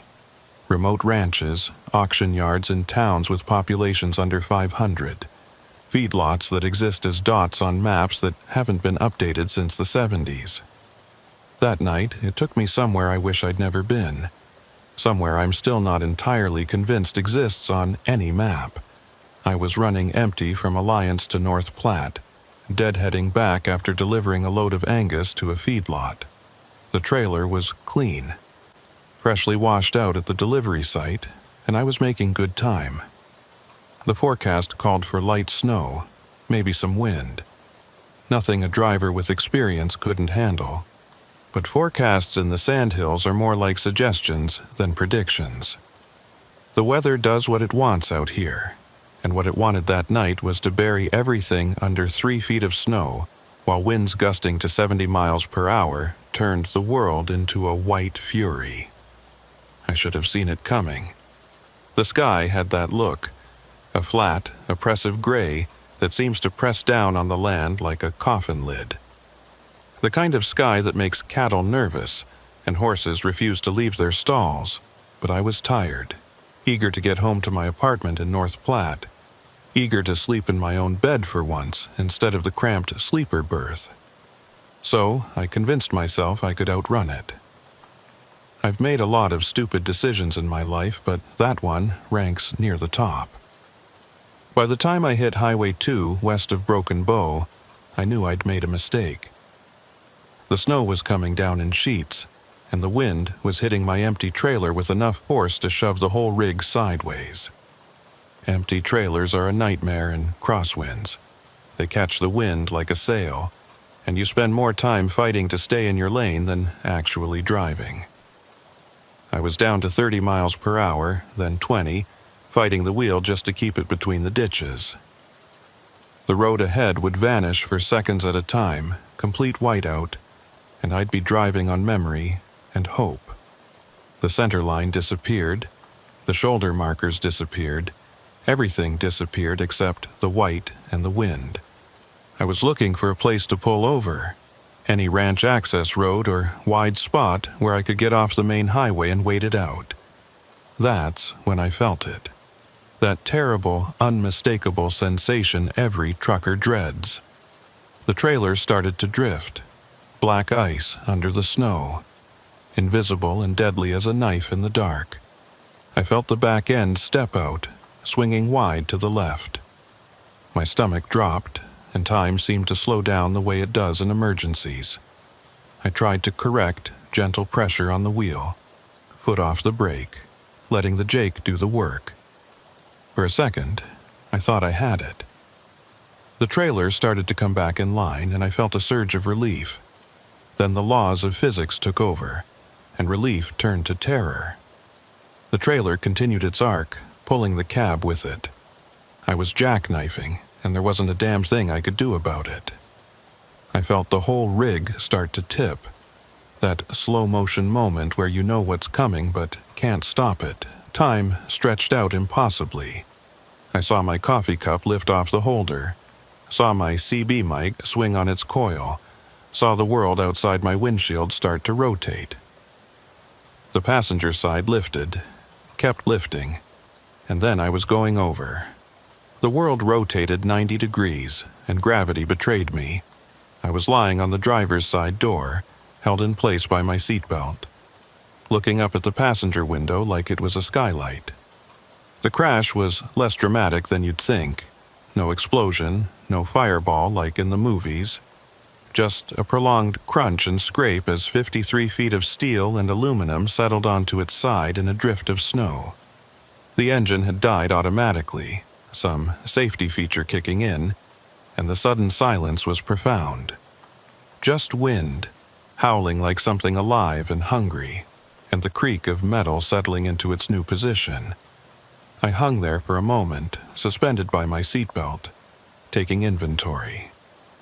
Arms and legs responded when I told them to move. No sharp pains, no wetness that would indicate bleeding. Nothing broken, no blood, just bruised and shaken and scared out of my mind. I could smell diesel, strong and sharp, which meant a leak somewhere. Not good, but not immediately catastrophic. I needed to get out, assess the damage, call for help. I unbuckled, and gravity immediately claimed me. I fell the 2 feet to the driver's side door, landing awkwardly on my shoulder. Pain shot through my arm, but it was the dull ache of impact, not the sharp lightning of a brake. I took a moment to breathe, to let the adrenaline settle, to think clearly. The passenger door was now above me, my only exit unless I wanted to try to squeeze through the broken windshield. I stood on the driver's side window, glass crunching under my boots, and reached up to push open the passenger door. It was heavier than I expected, fighting gravity, but I managed to get it open and prop it with my shoulder while I climbed up and out. The wind hit me the moment I emerged, stealing my breath and driving snow into every gap in my clothing. I pulled myself out completely and dropped to the ground, or what I thought was the ground. My feet sank into snow up to my thighs. The visibility was maybe 10 feet on a good second, less when the wind gusted. Just enough to see my rig lying on its side like a dead animal, trailer jackknifed at that terrible angle that tells you immediately that this isn't going to be a simple fix. The whole passenger side was exposed, scraped, and dented, and I could see diesel dripping from somewhere underneath, dark spots spreading in the white snow. I pushed through the snow to the cab, fighting for every step, and tried my phone. No signal, of course not. Out here in the sandhills, you're lucky to get a signal on a clear day when you're standing on high ground. In this storm, in this valley, forget it. The phone was just an expensive paperweight. I tried the CB next, reaching through the open passenger door to grab the mic. I keyed it up, heard the squelch, felt a moment of hope. Mayday, Mayday, this is a rolled semi on Highway 2, approximately 20 miles west of a broken bow. I need assistance, over. Static. Dead. Empty static. I tried again, switching channels, trying the emergency frequency. Nothing. The storm was eating radio signals like it was hungry for them. I was on my own, at least for now. I knew the basics of survival. Stay with the vehicle. Don't try to walk in a whiteout. Wait for help. The rig, even on its side, offered shelter. I had emergency supplies in the sleeper: blankets, water, some food, road flares. I had a half tank of fuel, which meant I could run the auxiliary heater if I could get the electrical system working. I could last until the storm broke or until help arrived. I just needed to secure the scene, make myself as visible as possible, and wait. I was climbing back up toward the passenger door, planning to grab my emergency kit, when I saw them. The tracks. They were in the snow, maybe 20 feet from my truck, leading from the tree line on the north side of the road. Boot prints. Human-sized, but spaced wrong. Too far apart, like whoever made them had an unnaturally long stride or had been running. But the tracks weren't frantic or scattered. They were methodical, purposeful, a straight line from the trees to my truck. I followed them with my eyes, my heart starting to pound for reasons that had nothing to do with the cold. The tracks led right up to my passenger door, the door that had been facing up, the door I'd just climbed out of. They circled the cab once, then headed back toward the trees. Someone had been here. While I was inside, hanging in my seatbelt, taking inventory, someone had approached my overturned rig, looked in, circled it, and then left. The implications made my skin crawl beneath my layers. I looked toward the tree line, but visibility was too poor to see anything except the vague shapes of pines and the endless white beyond them. "Hello?" I shouted into the wind. "I need help. I'm stranded." My voice was snatched away by the wind, carried off into the white void. No response. Just the howl of the storm and the creak of my settling truck. I tried again, louder. "Hello? Is anyone there? I saw your tracks." Still nothing. Whoever had made those tracks had either not heard me or chose not to respond. I stood there in the snow, wind cutting through my layers, trying to decide what to do. The tracks were fresh. I could tell by the way the edges were still sharp, not yet filled in by blowing snow. They couldn't be more than a few minutes old, which meant whoever made them had approached while I was unconscious or disoriented right after the crash. They'd looked in, seen me, and then left without offering help or making their presence known. Why? The wind gusted hard, and I staggered, catching myself against the trailer. The cold was starting to seep in now, that insidious chill that starts at your extremities and works its way inward. I needed to make a decision. Get back in the cab, seal myself in as best I could, and wait for help. Or follow those tracks, see if they led to a house or ranch where I could call for assistance. The smart choice was obvious. Stay with the vehicle. That's rule 1 of winter survival. But those tracks bothered me. The spacing, the purposeful way they approached, and then retreated. The silence. Something about them felt wrong in a way I couldn't articulate. I made my decision. I'd get back in the cab, get my emergency supplies, and make myself as secure as possible. I'd set out flares once the wind died down enough that they wouldn't immediately blow out, and I'd keep my knife close, just in case whoever made those tracks decided to come back. I was halfway back to the passenger door when I heard it. An engine. Diesel, heavy, getting closer. Relief flooded through me like warm water. Someone was coming, had seen my rig or heard my mayday somehow, was coming to help. I scrambled up onto the side of my overturned truck, waving my arms, pointing my flashlight toward the sound. Through the snow, I saw headlights, high-mounted, probably a pickup. It was moving slowly, cautiously, feeling its way through the whiteout. It pulled to a stop about 20 yards away, engine idling, lights on, but nobody got out. The pickup just sat there, exhaust puffing white clouds into the wind, headlights cutting cones through the snow. I waved again, shouting, "Hey, over here! I need help! Truck rolled over. I'm okay, but I'm stuck." Still, nobody emerged from the pickup. The engine continued its steady rumble, and I could see a shape behind the windshield. Someone in the driver's seat, but they weren't moving. I dropped back into the snow and started wading toward the pickup, every step an effort. "Hey, can you hear me? I need a pull, or at least a ride to somewhere with a phone." I got within 10 feet, close enough to make out details now. The pickup was old, maybe 70s vintage, with a grill that looked like a mouthful of broken teeth. Rust showed through the paint in places, and one headlight was dimmer than the other. The windshield was frosted over, completely opaque. Nobody could see through that. Nobody could drive with that windshield. And yet the pickup was here, idling, as if someone had just parked it. The exhaust bothered me too. It was coming out white, too white, thicker than normal exhaust should be in cold weather. It looked less like combustion products and more like steam, or breath, cold breath, condensing in the freezing air. I stopped about 5 feet from the driver's side door, sudden instinct overriding the desperate need for help. "Hello?" I called out, my voice smaller now, uncertain. "Is someone in there?" The door opened, not quickly, not like someone eager to help. It opened slowly, deliberately, with a creak of old hinges that somehow cut through the wind noise. A figure stepped out, and my first impression was of size. He was tall, well over 6 feet, dressed in a heavy rancher's coat that had seen better decades. A wide-brimmed hat shadowed his face, and he moved with a stiffness that suggested old injuries or just the arthritis of age.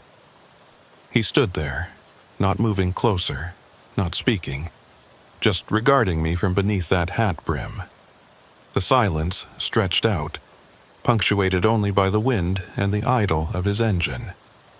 I found myself taking a step backward, though I couldn't have said why. "You need help." It wasn't a question. His voice was rough, like gravel in a can, like someone who didn't speak often and wasn't used to the feel of words. "Yes," I said, trying to sound confident, professional, like this was just a normal roadside assistance situation. "My rig rolled. I need a pull, or at least a ride to somewhere with a phone. I need to call a wrecker." He stood there, and I still couldn't see his face properly. The hat brim and the blowing snow conspired to keep it in shadow. "Where were you headed?" he asked. "North Platte," I said. "Deadheading back from Alliance." "Long way to go in this storm," he said. "Dangerous. People die out here, freeze to death, get lost. Never found until spring, if then." There was something in his tone, something flat and emotionless, that made the words feel less like concern and more like statement of fact, like he was describing something he'd witnessed many times. "I know," I said. "I made a mistake, should have pulled over earlier. But I'm okay now. If you could just give me a ride or loan me a phone, I can get this sorted out." He tilted his head slightly, a considering gesture. "I can help," he said finally. "Come with me. Get you warm. Get you somewhere safe." He gestured toward the pickup with one gloved hand. The cab was dark inside, no dome light, no dashboard glow. Just darkness. "What's your name?" I asked, stalling. not sure why I was reluctant to accept the help I desperately needed. "I'm Judah Merriweather. I haul cattle, been doing it 12 years, out of North Platte. You from around here?" He didn't answer for a moment. When he did, his voice seemed to come from a different direction, though he hadn't moved. "Clovis Bain. I ranch near here. Have for a long time. Seen a lot of storms. A lot of drivers like you, making mistakes, ending up in trouble." He took a step closer, and I took a step back automatically. "Mr. Bain," I said carefully, "I appreciate you stopping, but I think I should stay with my rig. Company policy, you know. Someone will come looking, and they'll expect to find me here." He stopped advancing, stood perfectly still, that hat brim still hiding his face. "Company policy," he repeated slowly, like he was tasting the words. "That's smart. Staying with your vehicle, that's what they tell you. But out here, in storms like this, sometimes the vehicle becomes a tomb. Sometimes staying put means freezing. Dying alone in the dark while help drives right past, can't see you through the white." He wasn't wrong. That was the nightmare scenario every winter driver feared. Getting stuck, staying put like you're supposed to, and then help never arriving. Dying of exposure while following the rules. "How far is your ranch?" I asked. "Could you make a call from there? Let dispatch know my situation." "Ranch is close," he said, gesturing vaguely east. "Close enough, and I have a phone, landline, very reliable. Not like these cell phones that don't work when you need them." A landline, old-fashioned, but dependable. That actually made sense for a remote ranch. "Okay," I said, making a decision. "But let me grab my emergency kit first. I've got some supplies in my truck and I want to set out a flare at least, mark the location." He nodded slowly. "Be quick, storm's getting worse. Don't want to be out in it longer than necessary." I turned and started back toward my overturned rig, moving as fast as the snow would allow. Behind me, I heard Clovis Bain get back in his pickup. The door closed with a solid thunk, and the engine continued its steady rumble. I climbed up to my passenger door and dropped into the cab, now lying on its side like a strange cave. My emergency kit was in the sleeper, and I grabbed it quickly. Blankets, water bottles, energy bars, road flares, first aid kit, and my good flashlight with fresh batteries. I also grabbed my logbook and my wallet, stuffing them in my coat pockets. Insurance, license, registration, all the important papers. If I was leaving my rig, even temporarily, I wanted that documentation with me. As I gathered my things, a thought occurred to me. Why hadn't Clovis Bain offered to call from his cell phone? He'd mentioned my cell phone not working, had offered a landline at his ranch, but he must have a phone of his own. Everyone did these days. Even old ranchers usually had at least a basic flip phone for emergencies. Maybe his was dead, or maybe he was old school enough not to carry one, or maybe there was another reason. I shook off the thought. I was being paranoid, letting the stress of the situation make me suspicious of someone who'd stopped to help. Clovis Bain was just an old rancher, a little odd, maybe, a little stiff in his manner, but that came with the territory. People who lived alone in isolated areas got eccentric. It was natural. I climbed back out of the cab with my emergency kit and looked toward the pickup. It was still there, still idling, exhaust still puffing those two white clouds. I could see Clovis behind the wheel now, or at least his shape, motionless, waiting. I grabbed a road flare from my kit, struck it, and planted it in the snow near my rig. The red light was immediately dimmed by the blowing snow, but it was better than nothing. At least, if a plow came through or if another driver happened by, they'd see there was a situation here. I started wading back toward the pickup, emergency kit clutched to my chest. I was maybe 10 yards from the passenger door when I noticed something that made me stop. There were no tracks around the pickup. None. My tracks led from my rig toward it. That much was clear. But there were no tracks leading to the driver's side door, no tracks indicating that Clovis had walked around his vehicle, no tire tracks showing where he'd driven from. The pickup was sitting in pristine snow, as if it had been lowered from the sky directly onto that spot. I stood there, wind howling around me, staring at the impossible absence of tracks. Then I remembered the tracks I'd seen earlier, the ones leading from the tree line to my overturned truck. The spacing had been wrong, I'd thought, too far apart. Now, looking at the pristine snow around the pickup, I understood. Those tracks hadn't been made by someone walking with a long stride. They'd been made by someone who wasn't quite walking at all, someone whose feet didn't quite touch the ground with every step. My hands tightened on my emergency kit, and every instinct I had screamed at me to run. Not toward the pickup, away from it. Back to my rig, back to my overturned tomb of metal and diesel fumes, back to anything except that waiting vehicle with its opaque windshield and its too white exhaust, and its driver who cast no tracks in the snow. I started backing up, slowly, trying not to make it obvious, trying to keep the pickup in view. The passenger door opened. I hadn't seen Clovis move, hadn't seen him reach across to unlatch it, but it swung open nonetheless, revealing the dark interior. "Get in, Judah," his voice called out. And I realized with mounting horror that his lips hadn't moved. The voice wasn't coming from inside the cab. It was coming from everywhere and nowhere, surrounding me like the wind. "Get in. We have a long way to go, a long way down."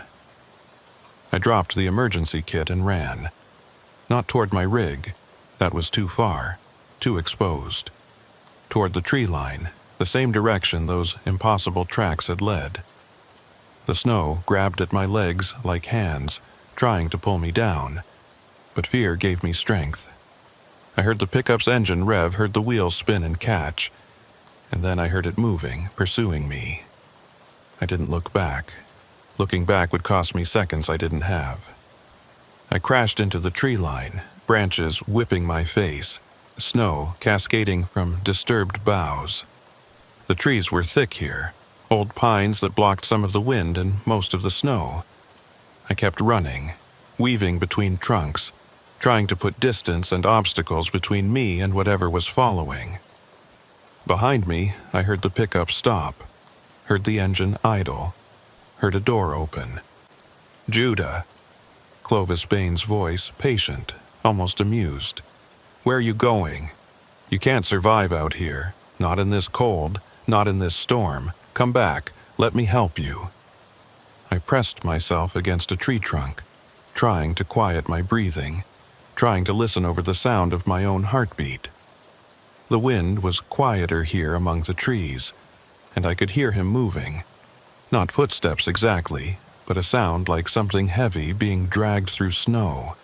The sound would stop, then start again. Stop, then start. He was searching, methodically, patiently, hunting. "I've helped a lot of drivers, Judah," his voice called out, seeming to come from multiple directions at once. "Helped them find their way. Helped them get warm. They're all warm now. So warm they'll never be cold again. Don't you want to be warm, Judah? Don't you want to stop shivering?" I bit down on my glove to keep from responding, to keep from giving away my position. The cold was already working its way through my layers, and he was right about one thing. I couldn't survive out here indefinitely. Without shelter, without heat, I'd be hypothermic in hours, dead by morning. The dragging sound came closer, and I risked a glance around the tree. Through the gaps between pines, I saw him, Clovis Bain, moving through the forest with that same stiff gait. But now I could see why he moved that way. His legs weren't quite bending right, weren't articulating the way human joints should. He moved more like a puppet, animated by something that didn't quite understand how bodies worked. And his face, God help me, I finally saw his face. The hat had been knocked off by a low branch, and what I saw underneath made my stomach lurch. It was a face, technically. It had all the right parts in approximately the right places, but the skin was too tight, stretched over the skull like canvas over a frame.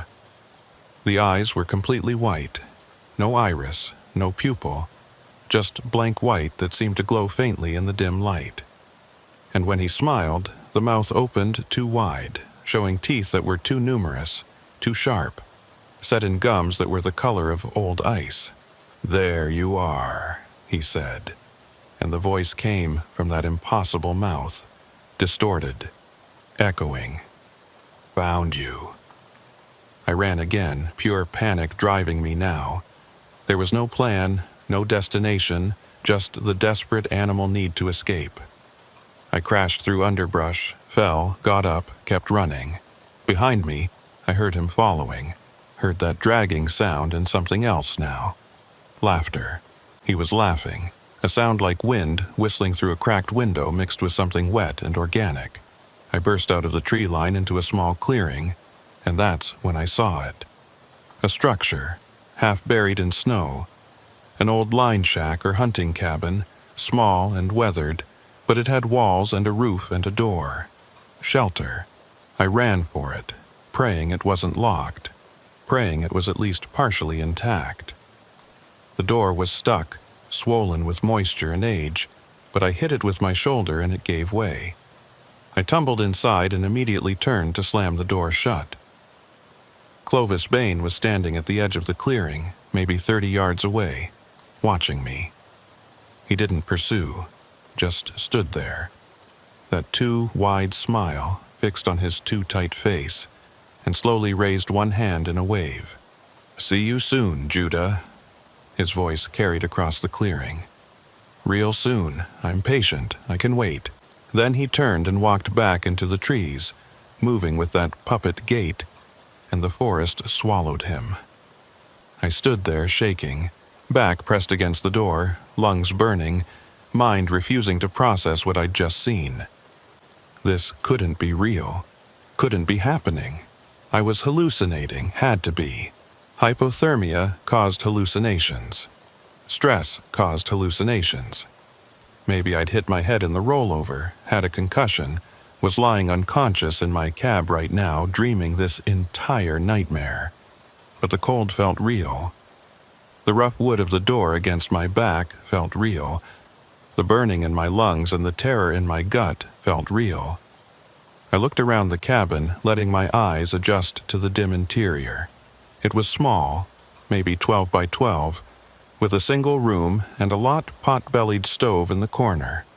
There was a cot against one wall, a small table, a couple of shelves with canned goods covered in dust, a hunting cabin long abandoned by the look of it, but structurally sound enough. The windows were intact, though filthy, and the door, while old, was solid wood.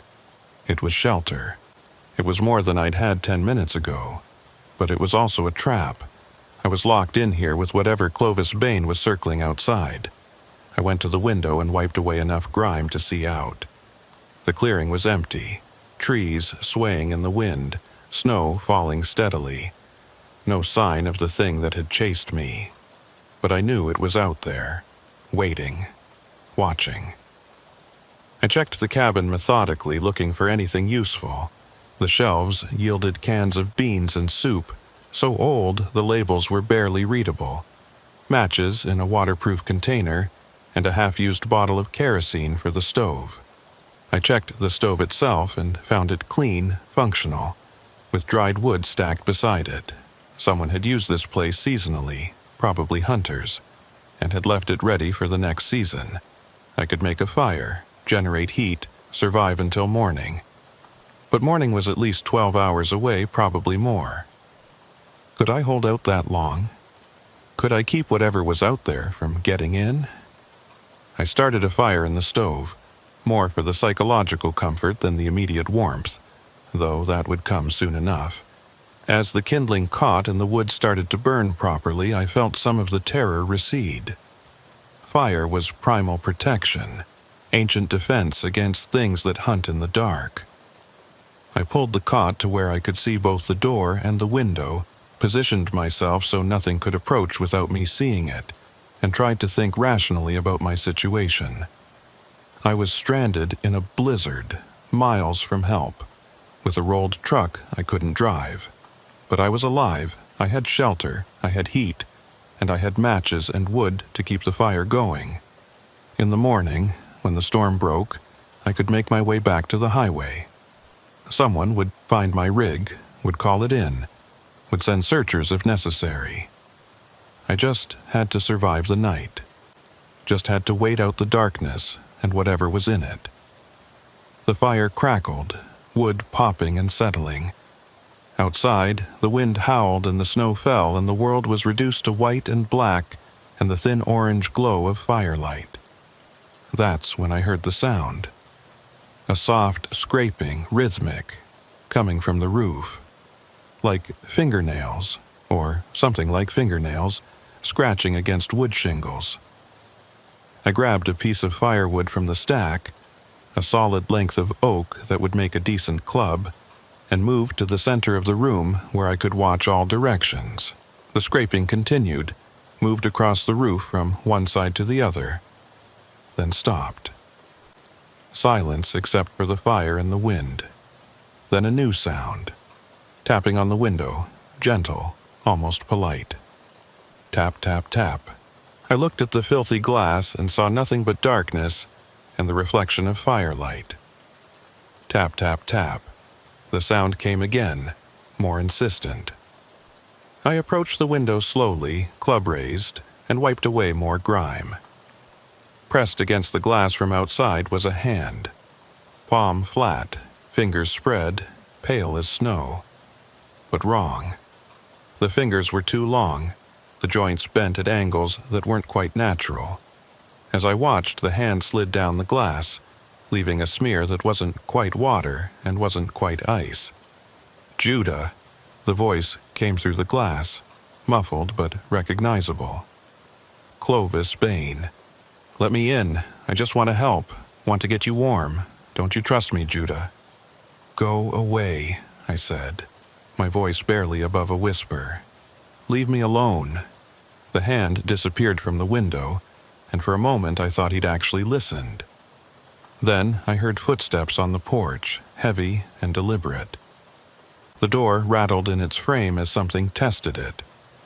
I'd wedged it shut with a chair, but that wouldn't hold against a determined assault. Judah, the voice came again, right outside the door now. This is foolish. You'll freeze in there eventually. Fire will go out, wood will run out, cold will come in, but I can take you somewhere warm, somewhere you'll never be cold again. Don't you want that?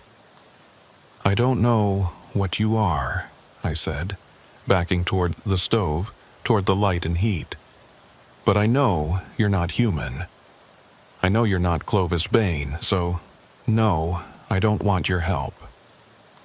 There was silence for a long moment. Then I heard something that chilled me more than any of the rest had. Children's voices. Multiple children giggling and whispering coming from all sides of the cabin. Come out, come out. Play with us. It's so cold out here. We just want to be warm. I knew with absolute certainty that there were no children out there. Whatever those voices belonged to had never been children, had possibly never been anything that walked on two legs and drew breath. They were lures, bait, designed to appeal to basic human compassion and draw me out.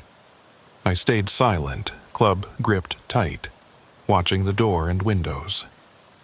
The children's voices continued, rising and falling, sometimes in unison, sometimes overlapping, creating a discordant chorus that made my skin crawl. Then Clovis Bain's voice cut through them. Last chance, Judah. Come with us now, willingly, or we'll wait until you have no choice, until the cold makes you desperate, until you're so hypothermic you'll do anything for warmth. We're very patient. We've been waiting a long time. What's one more night? The sounds stopped, all of them, simultaneously. The scratching, the tapping, the voices. Just the wind and the fire, and my own ragged breathing.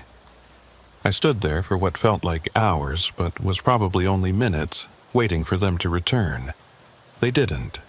The night stretched out, and I fed the fire, kept it burning, kept my vigil. I didn't dare sleep. Didn't dare let my guard down. Every creak of the cabin settling, every gust of wind, every pop of the fire made me jump. But nothing came. No more voices, no more scraping, no more hands pressed against the glass. Had they given up? Or were they just waiting, out there in the dark, patient as promised? As the hours crawled by and adrenaline faded, exhaustion started to creep in. The warmth from the stove was making me drowsy, and I had to fight to keep my eyes open. I knew that falling asleep could be fatal, could leave me vulnerable. But I was so tired, so very tired. I must have dozed off at some point because I woke with a start to find the fire had burned down to coals and the cabin was significantly colder. According to my watch, it was 4 a.m. I'd been out for maybe 2 hours. I immediately checked the door and windows. Everything was still secure. Outside, I could see the first hints of pre-dawn gray. The storm had passed, and in its wake was an eerie stillness. I fed the fire, building it back up, and allowed myself a moment of relief. I'd made it through the night. Whatever those things were, they hadn't gotten in. As proper dawn broke, I gathered what I could from the cabin. The matches, some of the canned food, an old coat that had been hanging on a peg. Then I carefully opened the door and looked out. The clearing was empty.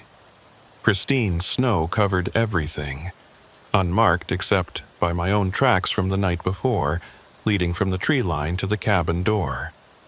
No other tracks. No sign that anything had been circling the cabin, scratching at the roof, tapping at windows. It was as if I'd imagined the whole thing, but I hadn't. I knew I hadn't. I had the memories too vivid, too detailed, too terrifying to be hallucination. And there, in the snow near the porch, was evidence. The handprint from the window had dripped down and frozen in the snow below. Not water, not ice, but something in between. Something organic. I didn't investigate it closely. I just turned away and started walking back toward where I thought the highway was. The sun was up now, weak winter sun that provided light if not warmth, and I could see farther. My rig should be visible from here with its bright paint and the flare I'd set. I walked for 20 minutes before I saw it. My overturned truck still lying where I'd left it, red flare long since burned out. And beside it, tracks. Fresh tracks, tire prints in the snow. A vehicle had stopped there recently. I approached cautiously, but the vehicle was gone now. What remained was a small orange flag planted in the snow, the kind DOT uses to mark hazards, and a business card tucked under a rock. I picked up the card with shaking hands. It was for a wrecker service out of Broken Bow. On the back, written in pen, was a message. Found your rig at dawn. Called it in. Help is on the way. If you're reading this, find the highway and head east. Plow crews are working the road. Stay safe. Fenwick Hale Wrecker Service. I nearly cried with relief. Someone had found my rig, had called for help, had given me instructions. I was going to make it. I just had to reach the highway, flag down a plow, and this nightmare would be over. I started walking east, following the direction indicated on the card. Within half an hour, I heard the diesel rumble of heavy equipment and saw a snowplow working the road. I waved my arms, and it stopped, the operator leaning out with concern on his face. "You the stuck trucker?" he asked. "Yeah," I said, and my voice cracked with emotion and exhaustion. "Yeah, that's me." He got me into the warm cab of the plow, radioed for an ambulance, wrapped me in blankets. "You're lucky," he said. "Temp got down to 20 below last night. You been out here all night?" "I found shelter," I said. "An old cabin in the woods." He frowned. "Cabin? There's no cabins in this area. It's all state land, no structures allowed." I started to argue, to insist I'd just been there, had spent the night there, but he was already moving on, calling in my rescue, coordinating the wrecker. Maybe I'd been confused about the location. Maybe the cabin was farther than I thought. Or maybe, and this thought settled cold in my stomach, maybe there never was a cabin. Maybe I'd spent the night somewhere else, somewhere that only appears to those who need it, those who are desperate and lost and pursued by things that shouldn't exist. They got me to a hospital, treated me for minor frostbite and exposure, kept me for observation. The wrecker service, Fenwick Hale's outfit, recovered my rig and hauled it to a repair facility. The damage was extensive, but fixable. My company was understanding, thankful I'd survived. A deputy sheriff came to take a statement, and I told him most of it. The rollover, getting stuck, seeing the pickup, running into the woods. I left out the parts about Clovis Bain's face, about the children's voices, about the things that circled the cabin all night. He listened politely, wrote it all down. When I finished, he was quiet for a moment. "You mentioned a pickup, an old one? 70s vintage?" "Yeah," I said. "Why?" He pulled out a folder and showed me a photograph. My blood turned cold. It was Clovis Bain's pickup, exactly as I'd seen it, down to the rusty patches and the broken-tooth grill. "Is this what you saw?" "Yes," I whispered. What is it?" The deputy put the photo away. "That truck belonged to a rancher named Clovis Bain. He died in 1983. Got caught in a blizzard on Highway 2, tried to drive home. His truck went off the road about 2 miles from his ranch house. He tried to walk the rest of the way but got disoriented in the whiteout. They found him 3 days after the storm cleared, frozen solid, about halfway between his truck and his house. He was still walking when he died, apparently, frozen mid-stride. How is that possible? Happens sometimes in extreme cold. Body freezes so fast it holds its shape." He looked at me directly. "But here's the thing. In the 30-some years since, there have been reports. Drivers getting stuck in storms on that stretch of highway. Some of them report seeing an old pickup, a man offering a ride. Most refuse. A few accept. What happens to the ones who accept?" His face darkened. "We find them, eventually. Sometimes days later, sometimes weeks. Always frozen, always miles from where they were last seen. Like they wandered off into the storm following someone. One driver we found had walked 12 miles in the wrong direction, directly into the sandhills before he froze. There are no roads that way, no reason to go that direction, but his tracks showed he was following something, following parallel tracks that didn't look quite right. I felt sick. Why didn't you warn me? Put up signs? We tried. We put out advisories every winter.